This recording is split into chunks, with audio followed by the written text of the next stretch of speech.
welcome back to Court Farm. It's springtime and we're making a new start by moving to home farm. That means we're moving all of our equipment and animals to the new farm and preparing it for seeding. Let's get farming. So this is going to be quite a complicated maneuver today to get our animals out and set up in the new farm.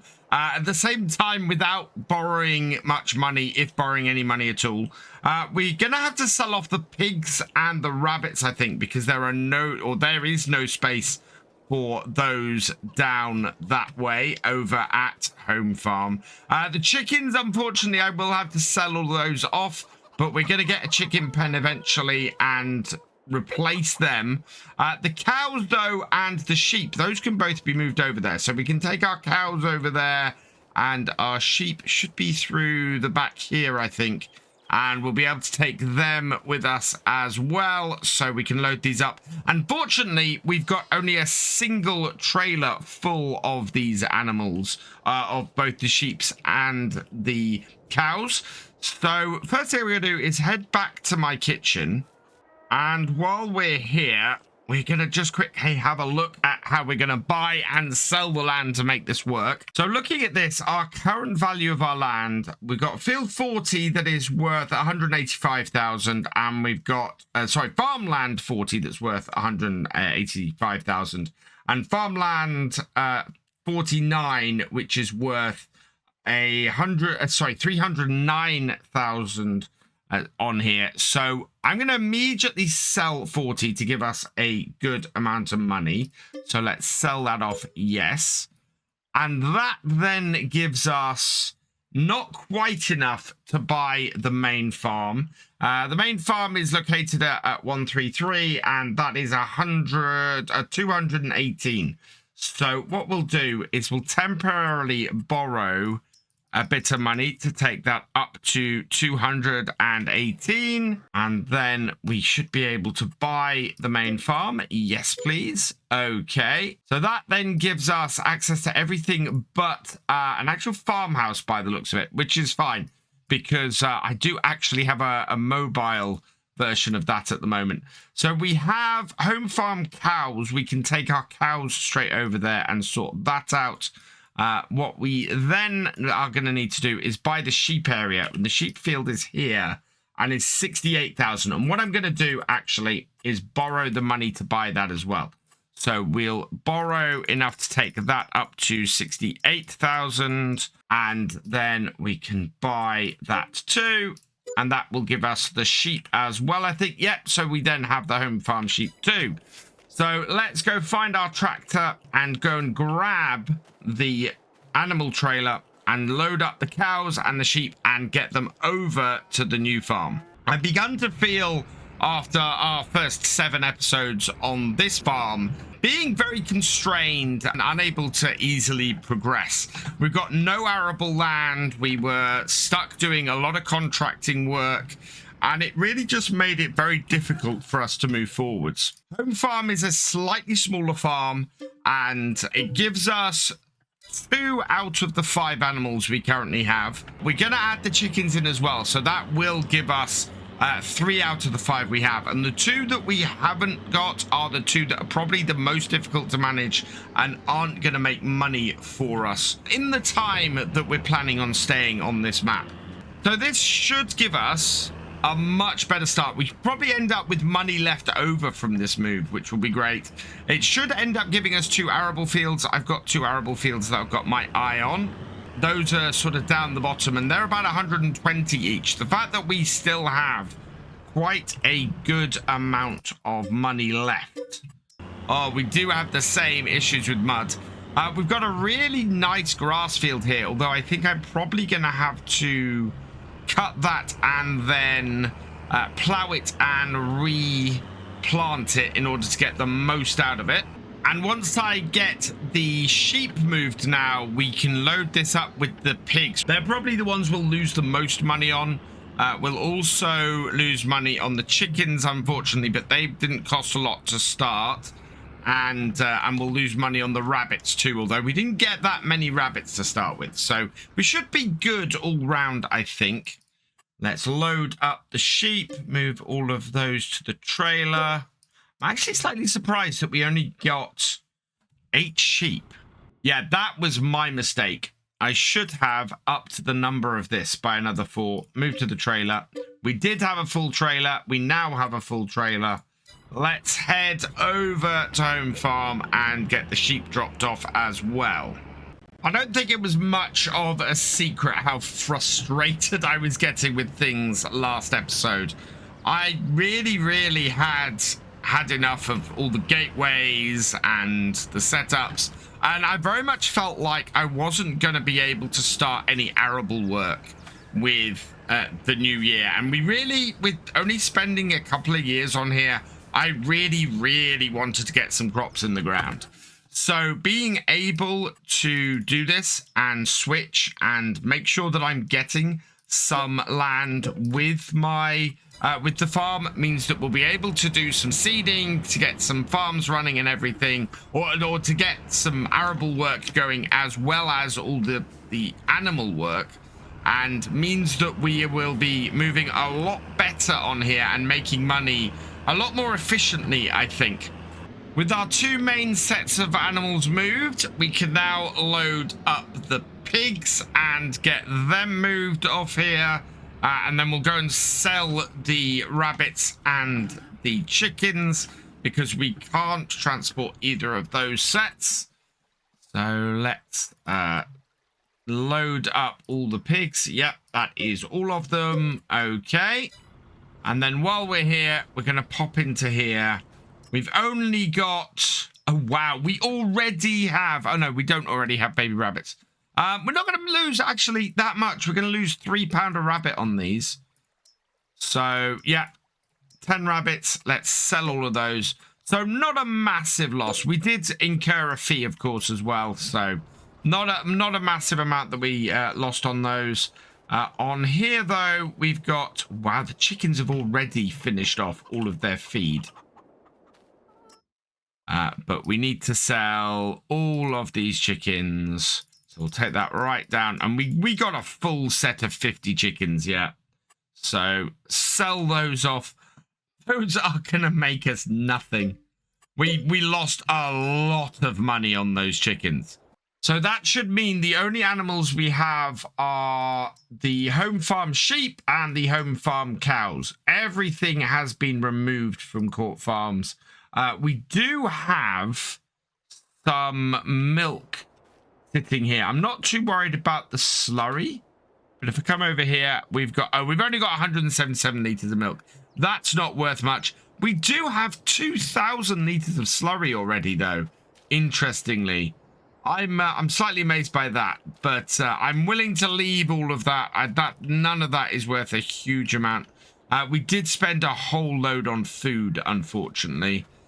The other place to check is we've got a few eggs, so we've currently got 284 pieces of eggs. And do we have any... where is the wool? I don't know where the wool from the sheep comes. But we might have some wool as well, possibly. Oh, no, we don't have any wool because the sheep weren't producing anything because we hadn't given them any feed yet. So we're pretty good, I think. I think we can probably sell this farm. We've got rain set in for a couple of hours here, which isn't going to help things. So let's see if it'll actually let us sell. So can we sell this? Cannot sell this while we have placeable objects on it. So we have got some placeables to sell. So that is all done. 309,000. And yes, that's got it. And so the last thing we need to do here is pop in and just drop these pigs off. See how much money we're going to lose on these. I think it's going to be a fairly big amount that we'll lose to the pigs as well. So there we go. And unload these. So we bought these for 416. We're selling them for 300 each. Not much I can do about that, but it does put a little bit of money back in the pot for us. With all of our animals sorted, we can now go and put the animal trailer away in our new yard. Probably park it under here, actually. I think that will work fairly well. We don't have a big barn like we had on the other yard, but we have space to expand here, and we should be able to put something in if we want later on. Let's just park this back here. And in fact, we got space to put tractor under places like this and things like that as well. Now, I had a quick look in the shop, and this has come up for sale. A Fendt Rotana 160V Combi. This is exactly like the one that we currently have leased. So I think it would be really great to replace the leased version with the sale version. It would cost us $75,449 to purchase this. And this is only $32,238. So it is in the Massey Ferguson configuration, which is interesting. Which is very odd, because this is listed as a Fendt, but is the Massey. So I'm not sure what's gone on with that. Either way, I want it without the bale turner and with the green bales. We'll leave the number plate and we will grab that. So buy that. Yes. Okay. And then I'm going to return the leased one. So we'll return that as well. So that's one less item we have to bring back from our farm. I am going to pop back to my farm, though, or my old farm, and go and grab the mowers, because we need to get them back over here. And, oh, we're also going to need to load up the trailer and get everything on that. So all of our skid steer tools and everything like that sorted as well. The mowers were housed in this middle shed here. So we'll grab these. Put the front one on like that. We're going to be using this tractor for seeding in the next couple of days. It kind of depends on what state as well are 2 fields that we're looking to buy. We're looking to buy at least 2 fields, although with 292,000 still in the bank, I think we might be able to get a little bit more. Although, if you remember, we do need to repay some of the loan to leave ourselves with the same amount of loan that we started today with. We've got to pay back 100,000. So, yeah, there's a fair amount of loan still to get repaid as well. That leaves us with just 292,000. So, in fact, what I'm going to do before we go any further and before I forget, we will repay the 100,000 that we've borrowed today. Take ourselves back to 300,000. And yeah, that leaves us with 192,000 in order to buy what we need to. We're going to need 240. So yeah, I am still going to have to borrow about 50,000 to complete everything that we want to do today. Let's get this down and into the farm. Where am I going to put these? I do have a lot of storage space around here. Got plenty of places to put things like this. I want a higher shed for this, I think. So we'll put this in this shed here. Definitely more accessible storage space at this farm too.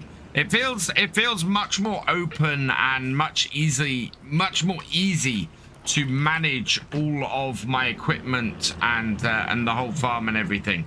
I think we're going to thrive here a lot more than we were going to at the main farm. So I'm really quite pleased to have found this, and I'm amazed that I didn't think to try one of the other yards. I think I had this whole wonderful idea of, oh, I'll do the main yard and it'll be fantastic and I'll have a great time doing it, without thinking how far can I make my start from scratch money go. And that was my big mistake. I didn't think, how far will the start from scratch go? How much can I buy with that starting cash? It looks like the rain is finally letting up, so I'm going to connect this up. And then I need to come back up to here because completely forgot we have this contract in progress. So we could do with the extra cash from this. Let's start this off at nearest waypoint. It's gonna sink in a little bit and have a bit of trouble because, of course, we have had a good amount of rain on here. But I'm hoping, this being a Q Series Vultra, it's not going to have too much problem getting this field done. I think my contract tractor has got stuck in the mud. We might go and have to have a look at that. We might need to dry things out on the farm a little bit. How deep is this bale loader? I'm wondering if it will fit in that shed there, or whether I need to get it in this slightly longer shed over here. We'll put it in the end of here. Maybe that will work. Will that fit? Oh, no, that's too low. So if it doesn't fit in here, I think it will fit in this one here. So reverse this up and get this into this shed here. Careful reversing round. I'm going to need somewhere to store bales for feeding to the animals, but we've got plenty of shed space here. This is the great thing about this. The moment I drove around this farmyard, I went, I've got so much storage space here for everything I need. Yeah, it got stuck in the mud. Right, let's try nearest waypoint again. It's not doing too badly. It's off. It seems things are drying out, which is good news. One thing my old farm had that I don't think my new farm does is a pond. I don't think there's a pond around it anywhere where I can refill the water trailer. I need to have a bit of a look around, but yeah, at the moment, doesn't look like our water trailer is able to be refilled. So I might have to put a water tank in, quite possibly. But at least that's down here now, and all we have left... Oh no, hang on, what's this? That's a water tank. Fantastic. So yeah, we have a water tank. Now all we need is something to feed our animals, because of course we got ourselves into that situation again. Our final load on here is going to be our most complicated one. We need to fill our flatbed trailer up with all the various bits and pieces we got around the farm. That's mainly going to be the pallet of eggs, or the partial pallet of eggs we've got, and all the equipment from our skid steer. So I'm just going to pull this across the end here, and I want to position it a little bit better than that. If we can straighten things out, then we should be able to get it nice and easily loaded up. That's the other thing. Home farm is a lot flatter, or it has a lot more flat space available to it.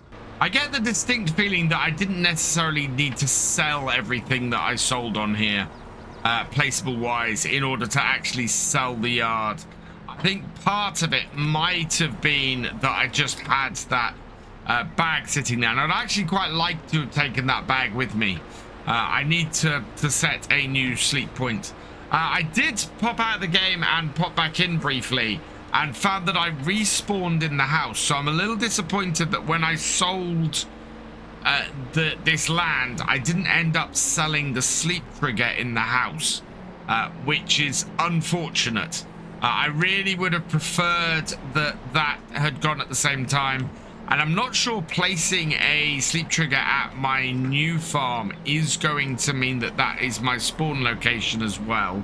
So we'll see how that goes. I may have to go and delete that sleep trigger in the XML separately, just to make sure that I'm not spawning up at this farm every time when I'm then working down at the other farm. And then the last thing I think we need to pick up out of here is just this pallet of, or this very small pallet of eggs from the chickens, and put that on the trailer as well. Everything else I think is picked up. Although, oh no, we've got the rollers. I can see the rollers hiding there as well. So they're sitting in the shed and we need to pick those up too. So I will get this loaded onto here. We might as well put the forks on this trailer as well. On the pallet too, apparently. So strap all that down. Strap these down. Strap those down. And we will lead our tractor along the road with follow me with our little Massey Ferguson skid steer here round to our other farm. Yep, we are almost transferred, and I'd really like to see if we can get the arable field sorted today. Going along these roads, I feel fairly exposed in this little steer. It's yeah, not the most enclosed of equipment. But we have got it up to our shed and up to our new farm. We need to stop the tractor behind us. So let's take the hired worker off. And then I'm going to park this up. Oh, no, I need to unload the trailer. So what I'll do is I'll bring this around like this. And then I can unload the trailer in a moment by getting the tractor into the right place. And oh wow, yeah, I might have to bring the skid steer around the other side because of course all of my attachments were loaded up from the other side of the trailer. That's everything unloaded off the trailer. So the last thing we need to go and do is get the rollers, get those back to here, and then we are completely moved in. And this is the last implement that we need to get back here. We'll get this parked, oh, in the third slot along here. That will work very nicely for us. And I'm happy. That's really brilliant. I am over the moon that we're in here and nicely moved across. We have got to go and get the baler. That's down at the shop. Before I do that, though, I want to progress things on the farm here a bit. Now, what I'd really like to do is plant some linseed today, but we're quite a way through the day, and I don't think we're going to be able to do that. So I think we might go rye and field bean on here. If we can prepare the field, our first field for the rye today, we can plant it tomorrow for a late harvest in September. And if we then prepare the other field for the field bean in May, we can then harvest that in October. So it might be a little bit rainy around that part of the year is my only worry. So we've got 192,000. The fields we've got 106, which is poking into here. That is 109%. And then 104% for field 136.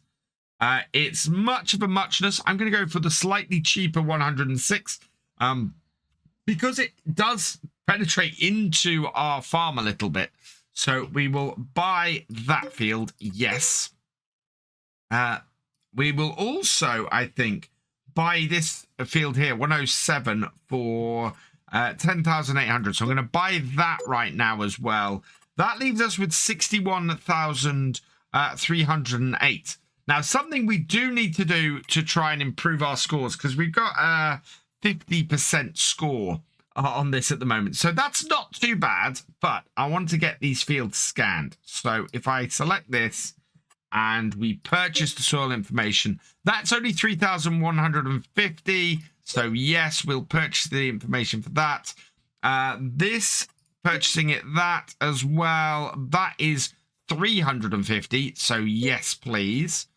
Can I purchase? I can't purchase it for the sheep. So it's only where we actually have fields. So that's really good. That gets us up to 57 in total. Do with a little bit of lime spread on there, I think. So 6.25 and 6. So yeah, that could be raised a little bit. So we could do a little bit of pH. The nitrogen is awful, but I'm going to do an all-in-one seeding setup. So if we can get that seeded today, that would be great. I'm not too worried initially about the pH level. It's 2 in the afternoon. I think we can pop down the shop grab ourselves a seeder and maybe get some linseed seeded today. What we do have is a brand new seeder we can try today. It's from the recently released Horsch DLC. We've got the Pronto 6DC, which if we're leasing a seeder, this would be great. It takes linseed and rye and field beans, so yeah, that would work well. The cockling jockey is the same width and is half the size, but doesn't do fertilizer, and I want to do fertilizer at the same time. So let's lease this. We're going to go a split setup. Like that actually works fairly well. I'm going to take the tire roller off, put the row control on, and no ridge markers because I don't think I need them for this. Lease that. That's going to cost us 5,839. That's not a problem. So yes, 2 pallets of seeds like this. A pallet here of solid fertilizer. Yeah, and that is only 750 liters. So we will take 3 of these. That should do it. So let's load up with all of the seeds. A couple of these should do it. I don't think I needed the extra tank on the front, actually. We could possibly have got away without having that. That's got it.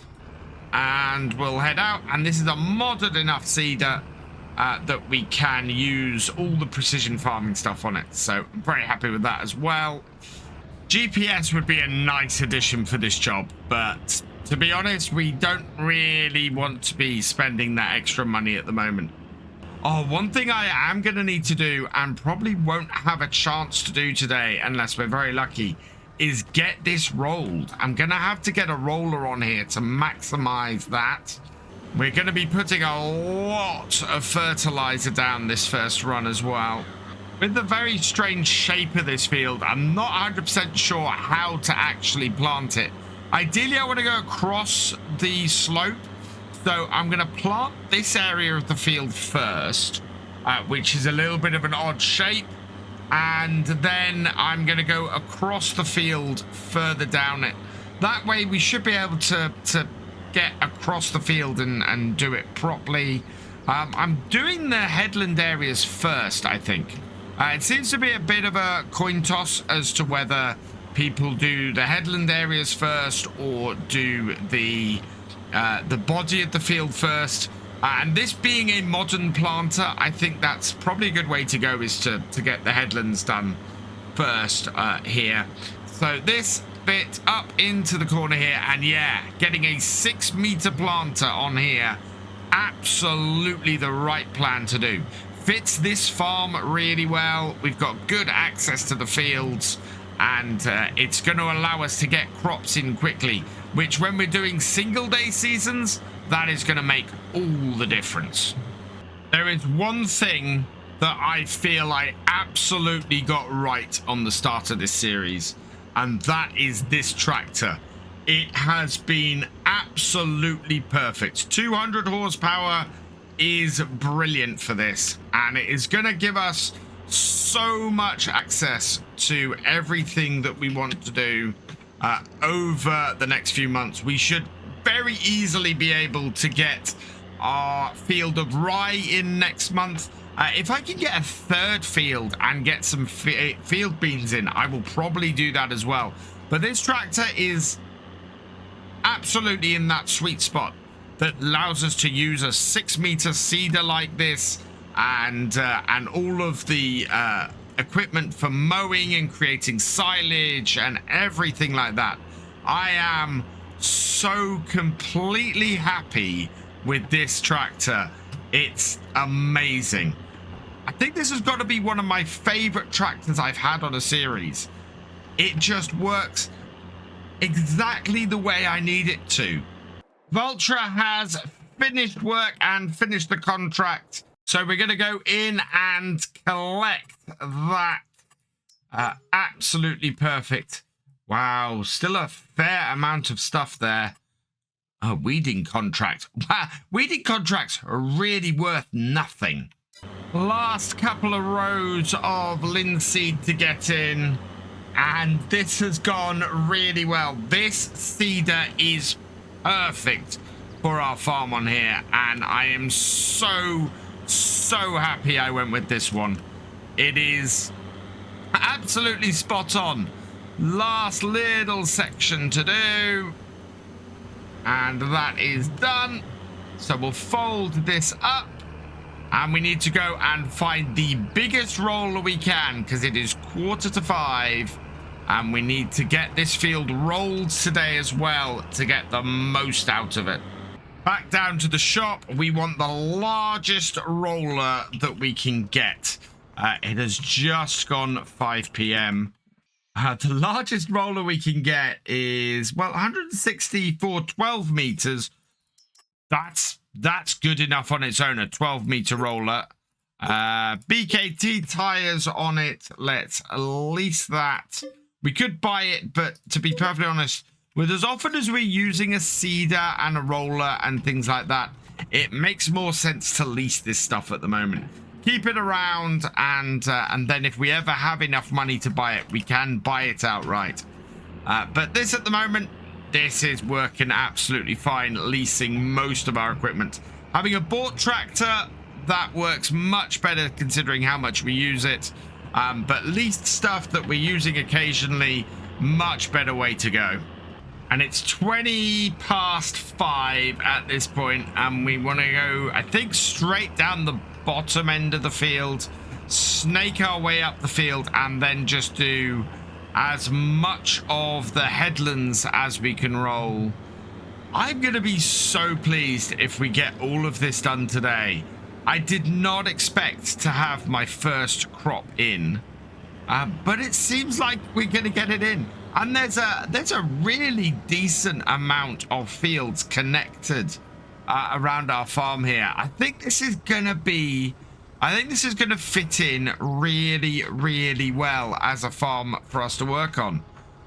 I am so much happier with where I am now on here than I was at the end, or at the end of 2 episodes ago. I feel like I'm making real progress now, and I think we're going to be so much happier in this farm.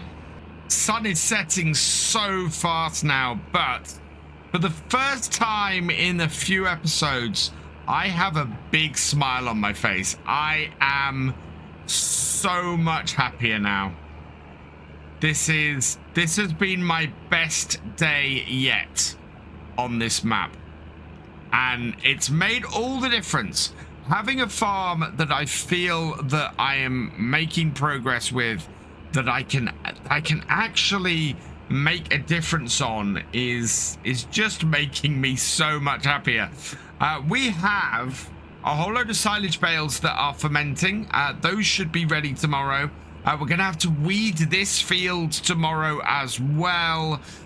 We are going to need to buy our second field, get that planted and rolled as well. And yeah, all in all, I think we're in for a fairly solid day tomorrow on here as well. So first up today, I want to get rid of the weeds that we've got on the linseed. We're going to go and grab our tractor and head down to the shop. We should be able to get well, actually, I want to get the one from the Horsch pack. So we're going to grab that one from down there. It's the Transformer 2 VF is the one I'm after. It should allow us to do the field fairly quickly and get ourselves moving. Having cleared that out, I want to go and cut the grass on a couple of the other fields. So we've got a big square field and a sort of a small rectangular field on our new farm. And both of those should be able to produce a load of grass for us. We can get a grass bale or 2 off there. That will feed the sheep and get them fully topped up. And then we should be able to create some more silage. I'm actually thinking of bringing back a silage bale or 2 from down here when we sell. That way we can create some TMR for the cows if we're lucky. If we can get a mixing wagon, that would be absolutely great as well. But money is very much of forefront in my mind, and I want to get another field. All of the fields around us, though, are currently planted with crops, so we're going to have to buy a field with the crop already in it. I was hoping to plant myself some rye or some field beans today, but yeah, none of the fields we have around us are clear of crops anymore. And if I'm buying a field with a load of crop in, I kind of want to keep that crop there because it will be more useful to us and a better setup. Of course, we still have our baler down here. I completely forgot our new baler is sitting down here as well. So we need to get this home at some point too. Let's pop into the shop though. And nothing in the used stuff today that's much use. That case header might become useful at some point. We'll have to keep an eye on that. If that's still there later, when we've got some money in and we know how much we've got, and we maybe have a little bit of extra, yeah, we might grab that because combine is something we are very much going to need further down the road now. But what we're down here to come and get is this. This is the Horsch Transformer 12 VF. There are cheaper ones here. We could very much grab a cheaper weeder. And there are actually, which one is the hoe? Yeah, this one. So 51,000 for the Chop Star at 9 meters. 12 meters on the Horsch. So yeah, but that's the only one we can use because that's the only one that has the hoeing setup on it. And oh, it's actually more horsepower requirement than we have. Is that true of both of them? That's not true of both of them. I really want to try out this Horsch because I love this. It's a really good one. I can't do it. It's so expensive and it just doesn't fit our farm. The N-Bok is the one I'm going to have to go for. So we will lease this for 51,000. You see, it's going to cost us nearly 4,000 to use the other one. So yeah, it's going to be the N-Bok. Not what I expected to do at all today. But the horsepower on this tractor is only 240, I think. So we're gonna, it would be a way over. I don't mind being like 5 horsepower over, but being 10, that is a little bit of a struggle for me. We'll hold on to this as well.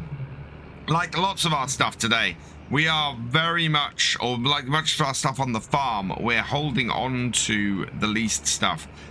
Because we have the lease to buy mods, so we eventually will hopefully be able to buy all of this stuff. But also because we're going to be weeding other fields as well. So got this back down to the farm. There's a good amount of mud around here still. And where's the best place to start on this field? This field comes right up into the farm, and it's one of those things where I'm never quite sure exactly how far to come up. But we should be able to come into here like so, down. And because this is a hoe, it should get rid of all of these slightly larger and well-developed weeds. And we don't have to go and get an expensive sprayer with the spot spraying in order to do this as a result. It's not quite as well, it's not quite as high an environment score as actually using the spot sprayer, but it's a whole lot better than leaving these weeds. This is such an odd shaped field that I have to do this part of it uphill like this. Having cleared that off of the weeds, we can start going across the field further down, so then we're going with the actual slope, and you can see here that it then, because of the way you're going around and doing that first headland, means we can get straight across this field. It's very possible it had been through this a lot quicker with the Horsch one, but it does require a higher horsepower than this, and this this one is not doing too bad. The Ironbock is a decent weeder and works fairly well for me. 138 is the angle that I've kind of figured out that the bottom of this field is at. One of the interesting things of playing at 1 day months is working out the time-dependent things that I absolutely have to do each day. If I had 2 or 3 days per month to do stuff, then I would have a little bit more leeway. But things like these weeds, the part of the reason why I've gone for these weeds straight up today is because today is the only day I can do them, and I can't risk getting to the end of the day and no longer being able to get these weeded, because then we're stuck with weeds for the whole of our harvest. Or I have to go and get a load of herbicide and settle that up, which would give me more leeway, admittedly, to have a sprayer and do them at another time. But as I said, this is the cheaper way for me to do everything. So getting those time-dependent stuff done first, I find is a really important aspect to all of this.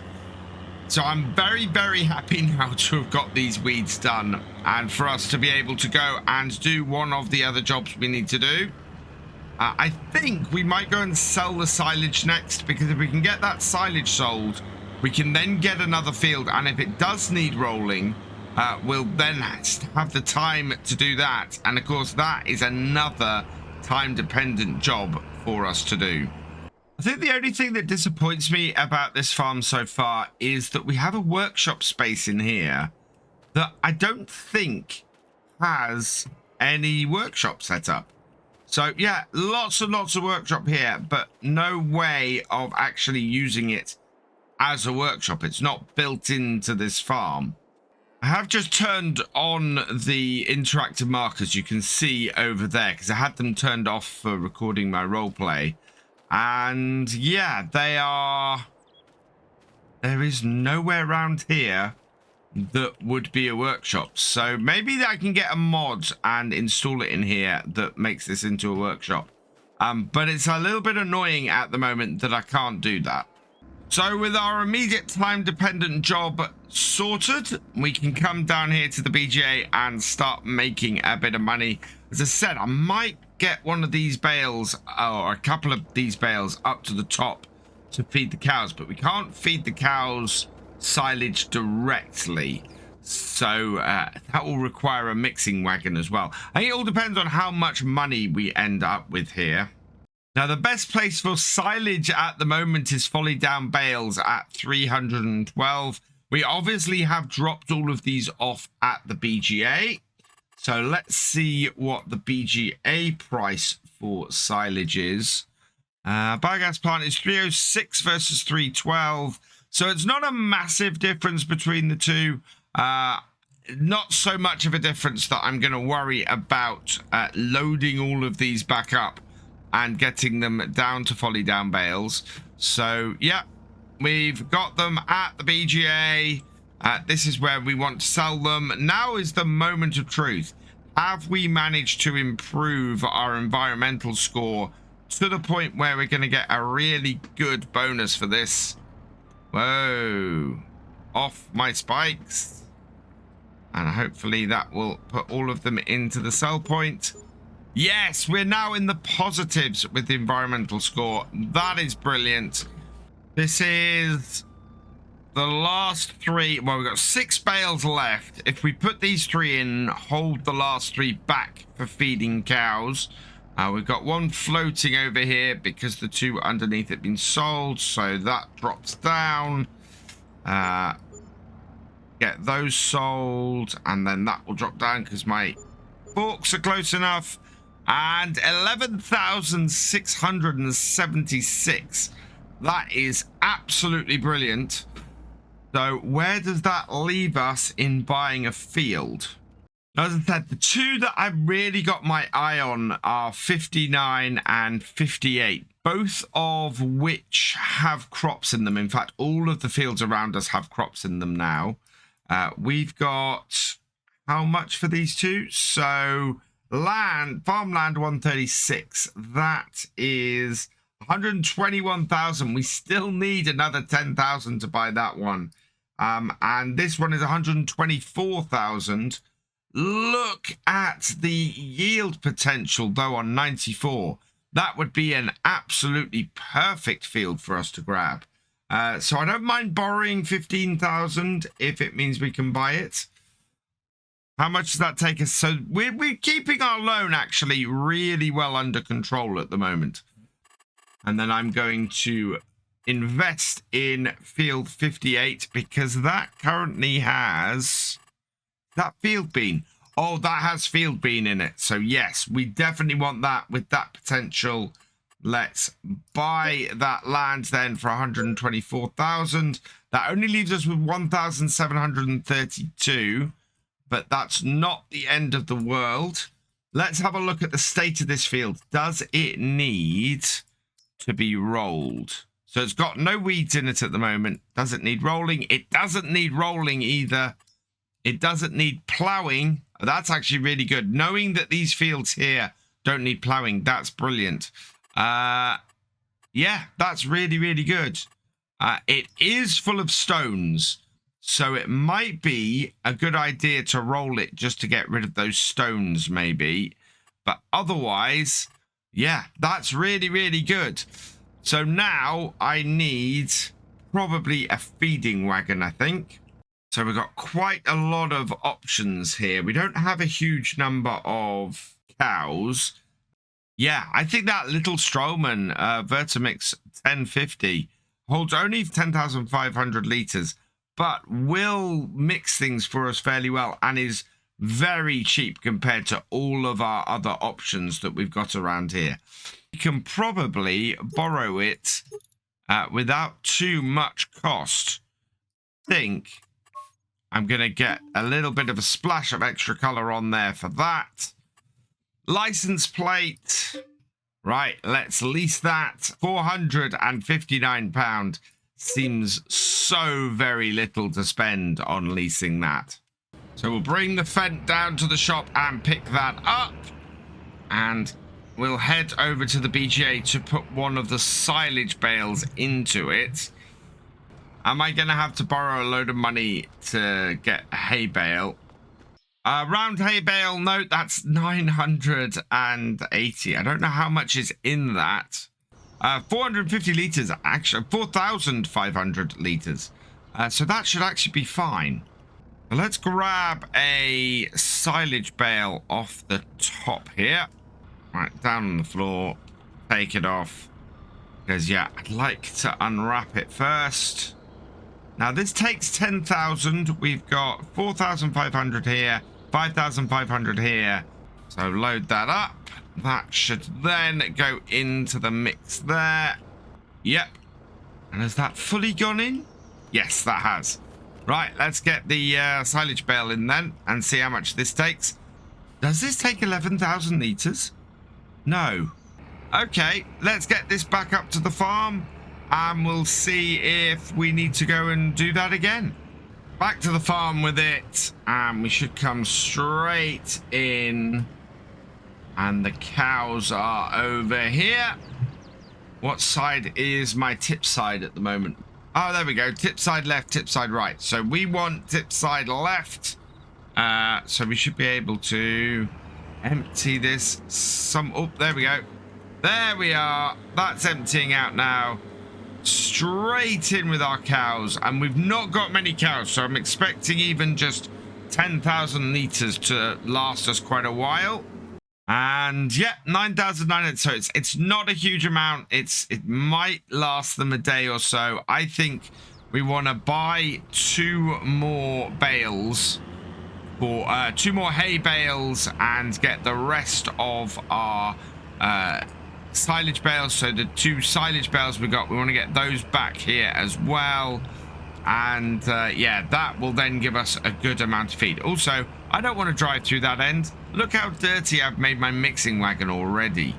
A couple of people were mentioning in the comments in the video where I bought this FarmTech trailer that they thought that I might end up having a little bit of fun getting it or getting such a long trailer in and out of all the narrow gateways on this map. Thankfully, I've not really had it to use on many narrow gateways so far, but you are right, it would be a pain to get in and out of those. Thankfully, yeah, nothing that I'm doing now seems to require moving in and out of the narrower gateways on the map.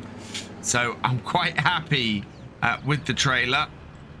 I do say that as I'm bringing it into here, and we'll have to let the forklift pass just quickly. There we go. He's passed. Let's bring this around here. But we should be able to maneuver this around these buildings and everything here just to load up these bales. So bring it round, and yeah, it works fairly well. It works for what I need, this trailer. And I'm not looking to take it into any of the smaller fields. So as a result, we should be okay. Right, let's go and buy a couple of hay bales. But first, let's borrow another 5,000. So we're up to 320,000. And we'll buy a couple of these. So buy those. Yes. And then we just need to load those up onto the trailer. Get them back down to our farm. Into forward and spike it. Spike both of these next to each other so that they're nice and low on the trailer. And then we'll go and grab the remaining 2 silage bales, get them on here as well. And we just need to remember that we need to keep some silage bales up at the farm to keep our cows happy. Right, lock those down. And we'll get all of this over to the BGA and get the silage bales loaded up. So drop these onto the trailer. Like so. And that should give us all of these back up to our main farm. Perfect. Lock them on. Wow, those will take... That one will take 2 straps. Right. We can get this back up to the farm and feed the cows, hopefully for a few days, at least enough days to get them to the next point that we've made some silage. Speaking of the next time we're making some silage, I'm looking at the time and realizing that if we start cutting our grass now, we are not going to have enough time to get it rolled afterwards to prepare the field for the next time that we are going to cut it. So what I'm going to have to do is cut it tomorrow. That does mean that we're not going to get to feeding the sheep today because we won't have any grass, but we're not going to get the whole way round the field and get everything done if I do it that way today. So we're going to have to, yeah, we're going to have to leave the sheep grazing the grass for another day.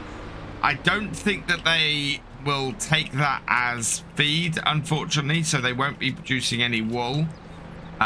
But right now, it's for me, it's more important that we do the fields properly. So let's get this off here. And we'll get the cows fed and happy, and then we can look at doing the sheep tomorrow once we got some actual grass, and we'll get a grass bale or 2 done for them, and then we'll be in a really good position. That does mean that I will probably try and roll those stones in on our new field today. Because if we can get those rolled in, that will make a big difference. I also need to get that new field scanned. We need to scan it for the precision farming, otherwise that's going to drop everything as well. Let's disconnect this, and then we can go and hook it up to our feed mixing wagon. And yeah, we'll get 30,000 litres of feed in with our cows today.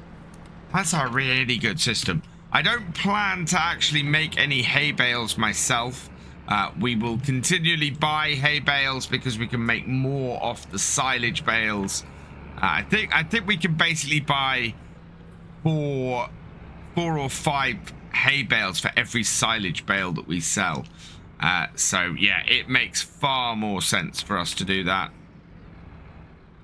Is this going to empty? Not there. There we go. So yeah, TMR is looking good. And we've got just one more load to go. And actually, it empties out really fast. Silage bale in as well. And after this first year's harvest, we will actually be able to put a little bit of straw in here as well. And that will add another 1,000, well, another 50 litres into it. Which will be a good mix and will save us a little bit of money each time. Not a huge amount, but just enough to top it off. You add that in on a regular basis and actually, yeah, it'll be 500 litres that will add every time. So that will make a big difference overall over time. But we'll only need one straw bale occasionally to do it. It'll be absolutely perfect. And that will come off the linseed. I believe that linseed produces straw on here. And there we go. Yeah, 29,000 litres. That should keep our 8 cows going for a while. So next time we really need to get some feed into our Welsh mountain sheep. We have we've just not been able to feed them because I can't buy anything to feed them with. They don't take hay, they take grass only on here. And yeah, you cannot buy grass bales. So that is a bit of an issue. Let's put the mixing wagon in here. I've got somewhere to store bales down the far end of the farm, so that will all be good. I can't believe that I feel like I'm running out of space on here. I'm not, but I've just got to work out where the best place to store everything is. Because at the moment, I feel like I'm not storing everything where I should. As we've got a little bit of time on our hands then, and this field is full of little stones, I think we're going to try and give it a roll. It might work, it might not. We'll find out very quickly which is the case. But yeah, I think it's worth giving it a try. It will drop, or it will reduce the amount of wear that our equipment takes. And oh wow, yeah, and it will roll, so fantastic. We'll get these stones rolled in then and sort this problem out, and also have the field set up exactly how I want it, pretty much. There is a patch of bigger stones sort of around there. I think those are mediums rather than large. We can't do anything about them this year, but we will have to get a stone picker on them and clear them out before next year, I think. Which is not a horrible thing. It's going to cost us a bit of money to grab hold of a stone picker, but if we get the smallest one, we should be all right. My biggest worry is I'm not sure I can stone pick on harvested ground. I think I have to do it on ground that's been cultivated or plowed, which is incredibly annoying.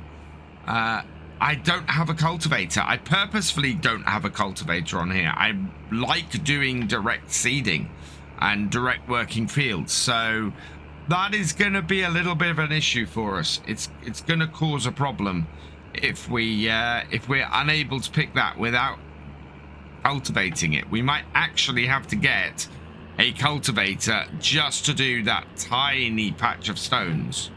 There we go. That should have dealt with 95% of the stones on this field. We've got a couple of big patches, plus there's a couple of bits of overlap where I didn't quite get the small stones, but that has cleared up the worst of it and has allowed me to roll this field. So that is all good. I'm very happy with that. I'm just going to go down this headland here and the headland down the far end to finish this off. And then we'll head back up to the farm and see if there's anything else I need to do on here today. Oh, there is something else I need to do on here today. We need to go and get our baler from down at the shop. On my way down here, I've had an idea for what we can do to sort the sheep out today. All I need to do is cut some grass into a bale and drop that bale off into the sheep pen. We could possibly do a few. I don't need to do it from where I actually want to be doing silage. So if we come into here, we should be able to turn off. Is there a way to turn this off so that we can't, so that we're not wrapping a bale? I don't think there is. But that should be okay, because even if we wrap it, it should still be counted as grass. So we're going to give this a try. Otherwise, we're going to have to get another baler just to do the sheep. Or we'll have to get a forage wagon to do the sheep. Either one I think would work. So here's my plan. We're going to stick the front mower on here. We're going to go and cut around the edge of the sheep field. And once we've cut enough to generate a bale, we will go and drop that bale off at the sheep feeding trough. And maybe that will be enough to keep the sheep going for a while. It certainly should be a good way for us to do things should the sheep just suddenly need food. And yeah, there's plenty of space around this field for the sheep. So let's unfold the mower and unfold the baler as well. Then we'll close the gate. And we'll just go and cut around the edge of this field quickly. See if we can do a bale. And that way, we should get... we should get our sheep fed as well today. Which would be, yeah, the best thing I could ask for right now. Okay, so we nearly have a full bale. Let's lift the front and turn it off. Well, we'll fold it up. Hopefully that'll be enough. Nope, we need a little bit more.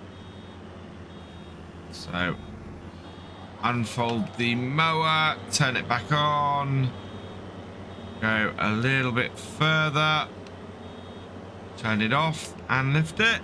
I'm trying to get pretty much an exact amount. Right, so that will now... that will now wrap that. But I'm hoping that the wrapped bale that comes out of the back of it is basically still counted as grass. Now, I know from previous experience, I don't want to try and unwrap it. We just want to drop it off here and hopefully it will go in as grass. So let's bring this here and unload. Is that going to work? Is that in the right place? I'm not even sure that's in the right place. That's the trouble.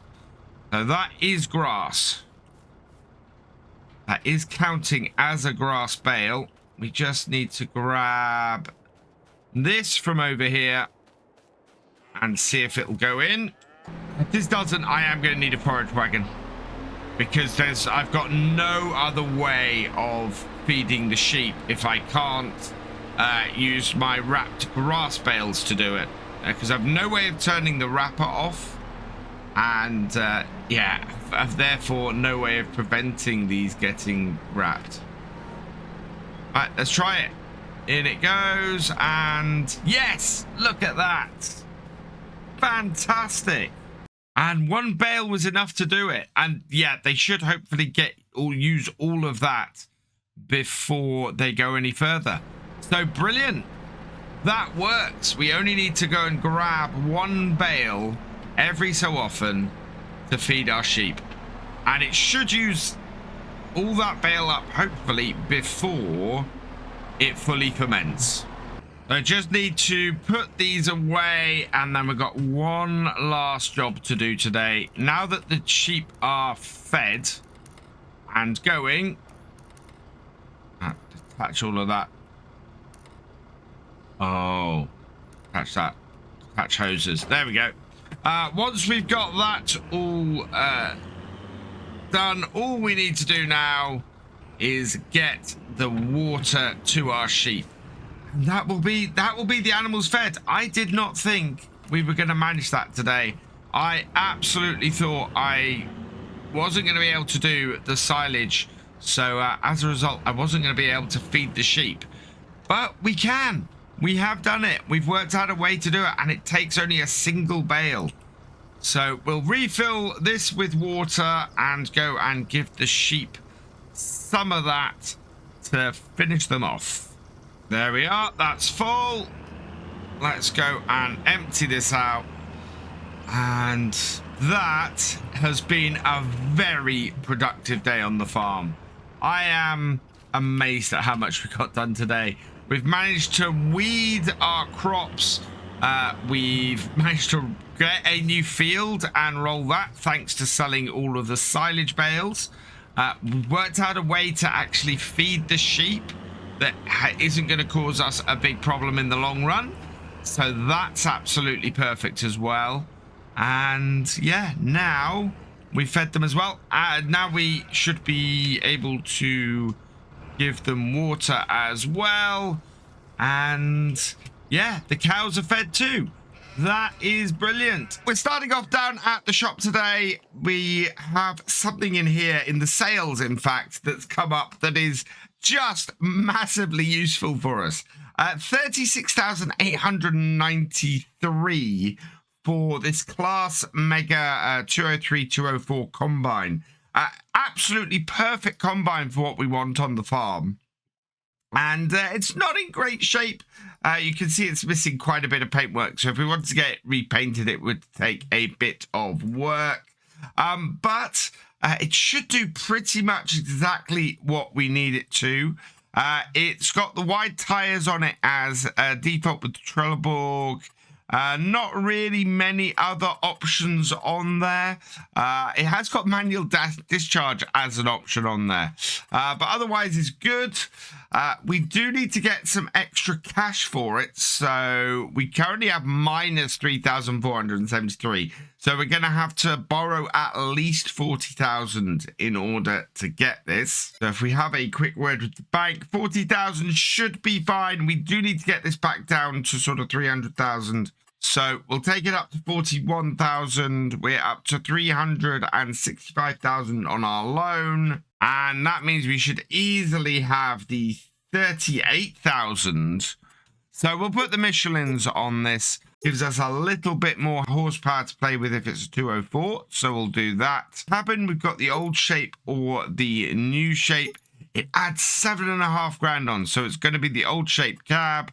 Beacons, we want all beacons for an extra 200. I want to take off the German on the back stickers. So we can go with standard class, larger class, or that. I'm just going to go with option 3, the slightly larger class logo on the back. Probably could have GPS on it, but I don't have the extra 15,000 to spend on it. I think we're going to add the accent color of the gray.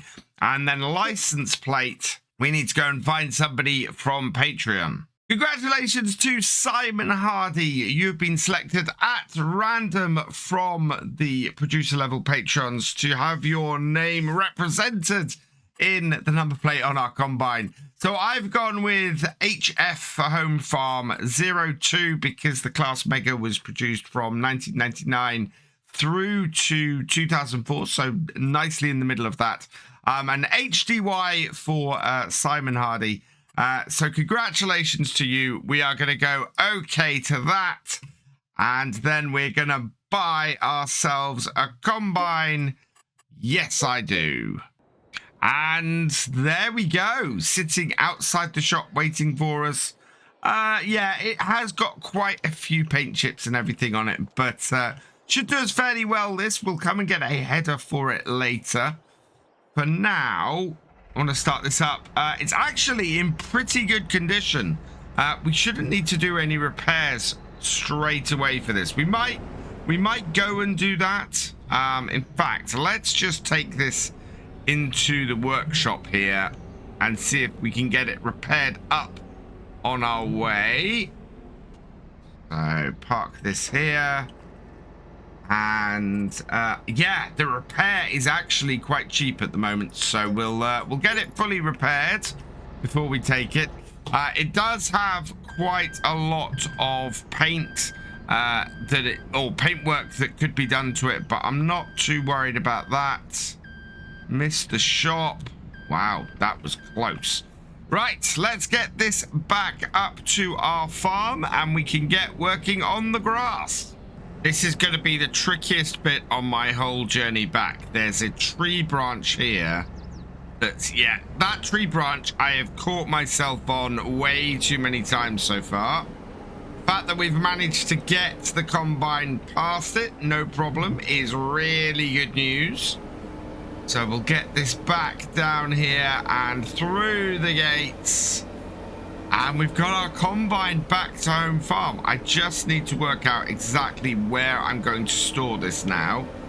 There's a shed up the top end. Right, there's a couple of options. So we've got a shed up the top end here that actually would fit in fairly well. But I'm looking to have this really as feeding area, and getting the trailer up there might be a problem. What about down here? We've got a fairly large shed here. I don't know if it would fit in. It would certainly fit in here, but I'm thinking maybe using this for storing bales. So let's have a look. Let's see if it'll fit in the end one up here. And then we can go from there. So I'm going to turn my beacons off. And we'll bring our combine around here like so. Oh yeah, this is going to fit in this shed without much problem at all, I think. So into here, back it round. And yeah, that's looking very, very nice.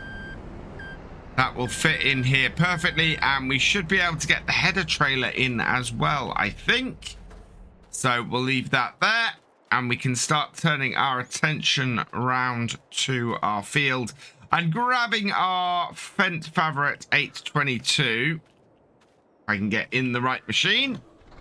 And then we'll be able to go and get the grass cut. Now, we need to do quite a bit more than just cutting the grass today. And I'm quite happy that it's still early days or early in the morning. Here it's 8:43. We need to get this field cut, baled, and collected today before we can get a plow on it and get it plowed up. Because this grass field is not a fully workable grass field. It will work as such, but we can't really take full advantage of it with everything. Like precision farming and everything, because it's not a full grass field. It's not a fully maintainable grass field. So we'll give it a cut, we'll have a look, and we'll see how things go. Let's switch to the back, unfold. Switch to the front and unfold, sorry. Switch to the back now that we're on the field and unfold. And it does look like a full grass field. It looks really good, but I don't think it's actually set up as a field. Let's start up the mowers at the back, start up the mowers at the front. Okay, I haven't connected something. There we go. PTO's not connected. So connect the PTO. And lower together, hopefully. Is that going to work? No. Oh, yeah, it doesn't work on my side panel. It does work on the keyboard. I can do Control V and lower things together on the keyboard. So that's all good. And yeah, this is a nice grass field. It's just never been plowed and set up fully to do as a workable field. Oh, we've got a whole load of mud in the corners of it though. Yeah, that is not nice there. But we should be able to do the rest of the field, I think, without too much issue.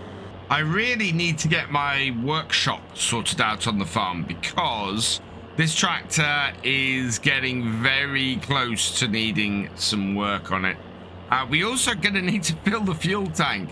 I've noticed this tractor is getting low on fuel as well. So both of those are things that we need to keep an eye on and get done in the coming couple of months in order to basically just keep things running around here.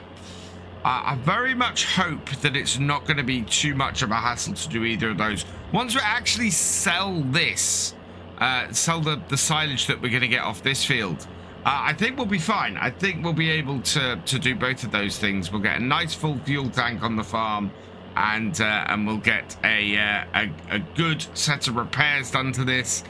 Once we get a workshop set up, because as I said, that's the problem. We got a workshop area, but it's not actually enabled as a workshop on here. So I need to try and find a placeable I can put in there that will cover it.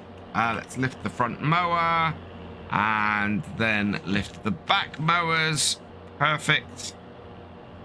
Right, and then we can maneuver ourselves back over here and start on the second headland, which means things are going fairly well because it's only 9:10 and we've already made it around the field once.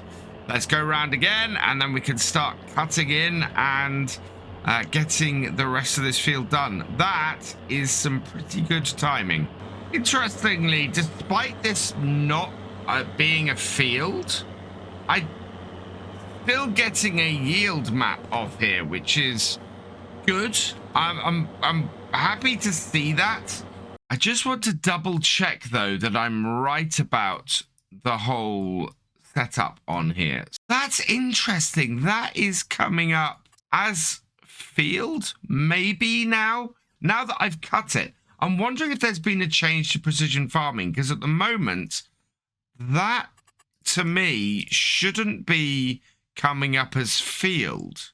So I wonder if we rescan, if this will then give me a field setup for that, or whether it'll just go back to being normal once it's grown.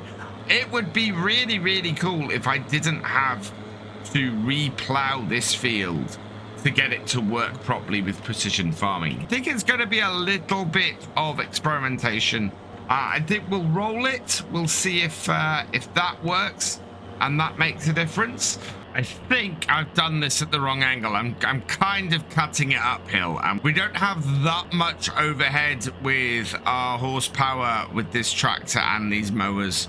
So I think that's probably not the way to go in future. It's also cut a little bit weird shape-wise, turning halfway through the cut, which is not ideal either. So yeah, I think there are ways I can do this field better. You can see here how much this is struggling to go up this hill here, and just trying to work out which is the slope that it's working on. We seem to be going a little bit across the slope here as well, but I think the main slope of the field you can see is going across behind us there. So in future, I think I'll try and cut the field that way. Let's put this down here. And yeah, it looks like we are going to have this field cut before 11 o'clock, which is absolutely fantastic news. Right, so that's the field done. So we can get this now dropped off and go and grab our baler, get round here so this field is now nicely baled, and then yeah, just get it collected up and taken down to the BGA. Back it into the shed and drop it off. So I don't want to lower it down because it'll try and unfold it. There we go. That's got that off. And then we'll just spin this around and put the front mower in front and have that sorted. I do need to get a pressure washer for this farm. Our equipment is just getting so dirty. I think once we've sold these bales again, what we'll do is grab a pressure washer. We can grab one for about 1,000, so that should work fine for us. Let's drop that off. And there we go. That is off as well. And now we just need to connect up our Bent Massey Ferguson baler and get this field baled up. This tractor, I'm still so pleased at how well it's working on here. It's just a single tractor for us to run the whole farm on, plus our little skid steer over there. And it's just working really, really well for us. Just come up to 11:30 and we're making some really decent progress still on here. We are most of the way round the headlands.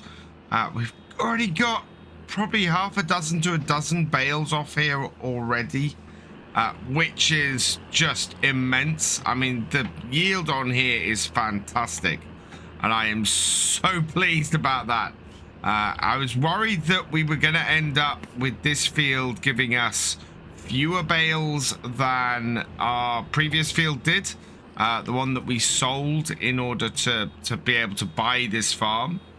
No, it seems to be producing a really reasonable, really decent amount of bales. It's not quite as big as our other field was, so I'm not expecting such a high output.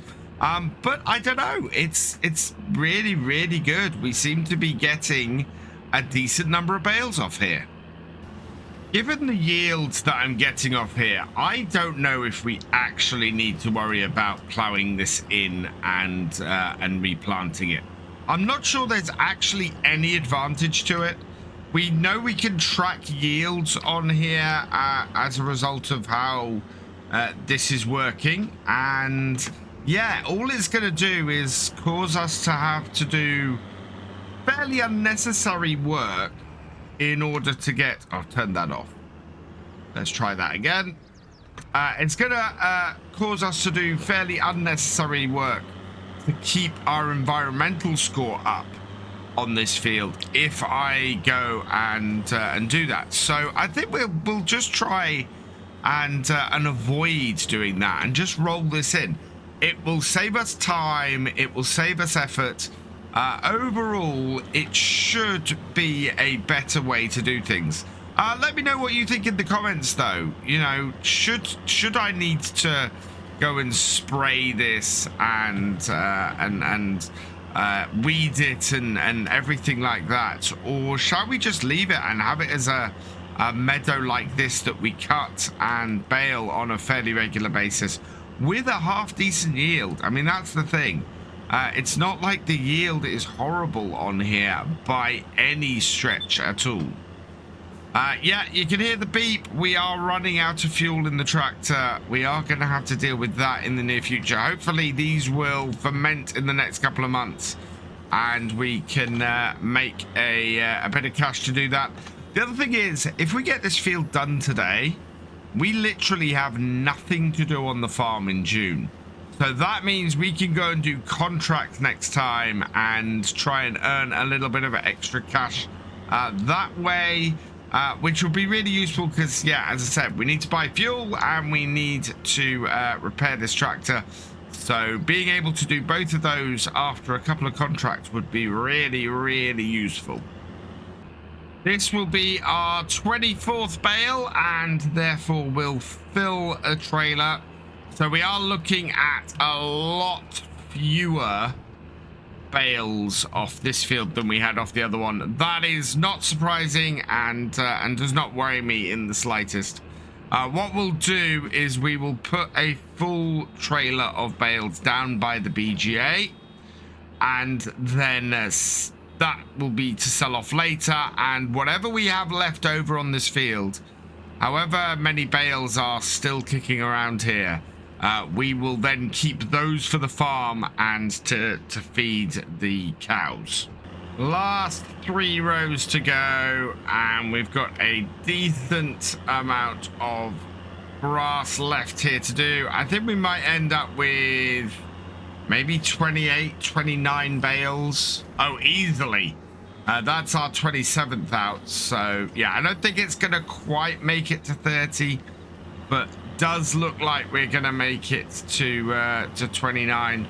Can we squeeze 2 more bales out of here? I don't know, actually. That's quite a big ask, but that will give us about 5 bales for ourselves, which should be more than enough to keep the cows going for a while. Yeah, we're not going to get more than 29 bales out of here. I think we might get 1 more off this strip.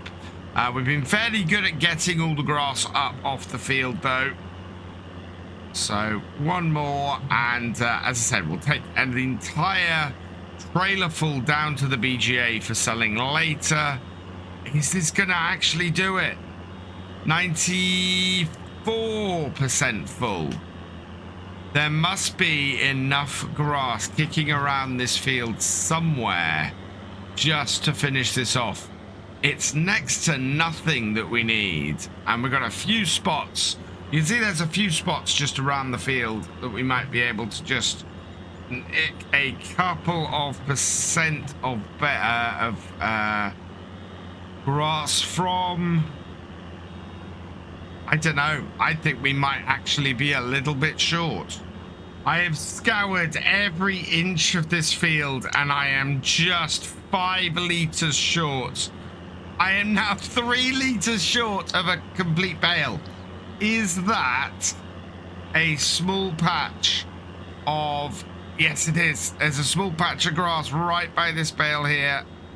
We'll have to squeeze by it. It's done it! Oh, man. That's insane. That is almost exactly a bale. There are a couple more patches. So we'd have had a couple of bits more to go to. But, yeah, that's nuts to be almost exactly on a bale. I'm going to leave the couple of really tiny patches that are still on the field. But 29 bales in total, pretty much exactly off there. Time to drop our baler off and grab our stacker so that we can start collecting those up. And it's still not 1:30, so we're making good time still as well. And not a moment too soon do we finish that and the rain starts falling.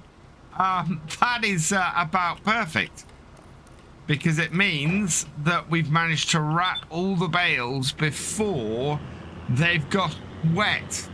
Timing today is just working out so well. The more I dwell on it, the more I don't believe we need to plow this field and redo it. I think we've got enough bales off here to warrant not doing it. It's worked out fairly well. The yield has been nice and high. The grass seems none worse the wear for it, and it'll just add more work to it. On top of that, if we try and plow this today and seed it today with this rain, which looks like it's set in, we're gonna end up just sinking into the field. So yeah, much better just to roll this, get it ready for the next cut in a couple of months, which will be July. Which might not be the best time to do any cuts, depending on how our crops are doing. If our crops are in a position where they're ready to harvest, I won't be cutting this grass in July. If I can, I will do, though, because it'll bring us in more money than a contract would. So yeah, choice between harvesting contract and cutting this again. We'll cut this again. But we'll have to see how things go. We've got 2 fields of our own to do, and they need to take priority. Given the timings, I'm not sure if those will be for that time of year, though, or not. Right, let's grab this bale here and 1 more. And that will then be a full set of bales here. And then we just have 5 left on the field. 1, 2, 3, 4. Where's my 5th? I'm missing a bale, and I need to find it. We'll have a look at that when we come back. But yeah, I think I've had a bale roll off somewhere. I was wondering if there was a petrol station anywhere on the map that I could go and refuel my tractor at, just so that I didn't have to buy a whole load of fuel to get my single tractor refueled. But doesn't look like this case. I had a quick look around and doesn't seem to be anywhere where I can get this refueled without having to buy some at my yard. So we'll do that at some point. I am intrigued while I'm down here how much the repairs for this tractor will cost. So we might just pop into the shop and have a look at that. I'm not sure, given how much the repairs to my combine that I've just bought were, if it will actually be that expensive. So we'll give it a check and have a look. As before, we're going to stack these over this side of here and let them ferment. It should take a couple of days to do that. So again, it'll be a case of once we have these ready, we'll come down here and do that. Might be the middle of harvest though, given what we're looking at. All right, let's put this here, unload. Yep, that will be a perfect place for that. So we're getting a single stack off here, although we weren't getting a full stack off the other field either. So it's not massively less. It is less though, because we are only going to have one stack to deal with here, and I'm happy with that. We do have another small field that we could cut. So looking at our farm, we've got this field here we've just done, and this field here, this is the one that is that we bought and also can cut. I'm just looking at this. I'm wondering if my environmental score has dropped on this field at all. That's soil types. What does that list? So the one to look at is soil sampling. Soil sampling on here is fine. What we've got is a lower than expected nitrogen. Yeah, lower than expected nitrogen, lower than expected pH slightly, and lower than expected weed control. I think this is treating this as a field now, interestingly. So yeah, we might have to go and deal with that and see if we can improve our environmental score, because everything else was on our other field and has all been done. So as I said, while I'm here, I'm going to just bring this into the workshop, see how much it would cost to repair. Got a little bit of money in the bank left over from earlier. 2,600. Yeah, we don't have enough to repair that. So we're going to have to leave that for today. We need to get some more cash in, and once we've got some more cash in, we can repair our tractor. It means our horsepower is down a little bit, which might have been why we were struggling on the hills. I might try and just put a little bit of fuel, though, into our fuel bowser back at the farm and see if that we can alleviate that little bit of a worry. So let's bring this back down here, and we'll just park up near this. Can I refill this? Here we go. Down here. That's going to be too much. 1,000 liters is going to use all of our money. Yes. I don't have enough. No, I don't have enough for fuel even. So, yeah, we're going to have to just keep working on with this. Hopefully won't run out of fuel. Oh, at least it's not red yet. If it was red, I'd be really worried. Instead, it's just beeping at me and telling me I need to refuel. We're definitely going to have to do a contract next time, or contract or two, I think, and just try and sort this situation out a little bit, because right now our farm has very little money. I don't want to have to borrow money to keep us going. I'd rather borrow money to invest, like having to buy a combine like that worked well. Buying land is a great reason to borrow money as well. Just to keep the farm running, that is not a great reason to buy money. So we really want to avoid doing that if we can. I am going to roll this field in now, though, and that should mean that everything works fine. I might scan it once, see if we can scan it again once we've rolled it in. I don't think we have the money to do that either. So, yeah. Oh, no. Down and done. Is that rolling it? Yes, that is rolling it. And if we have a look at this screen over here and turn on the grass and turn on the growth, yep, that is setting up a growth stage as well, as the rollers do in precision farming. So yeah, we want to get this rolled, and it looks like in general our grass field is unaffected by us not reploughing it. So I'm just not going to do it. It's going to cause us a heck of a lot more work if I try and do that. Much easier just to keep working it as we are. In my haste to get back onto this, I completely forgot we still have a few bales kicking around on this field. I need to go and well, I think what we'll do, rather than using the bale stacker, we'll go and grab our skid steer and see if we can get that through the mud and onto the field. Just to collect those up, because there aren't many of them. I don't know where that fifth bale is, though, which is a little bit odd. With 29 bales, we should have one more bale kicking around here, and I can't see it at the moment, so it must have rolled off somewhere. This is more how I meant to cut the field. So we get that little weird area out of the way there and then have nice straight runs up and down the field like this.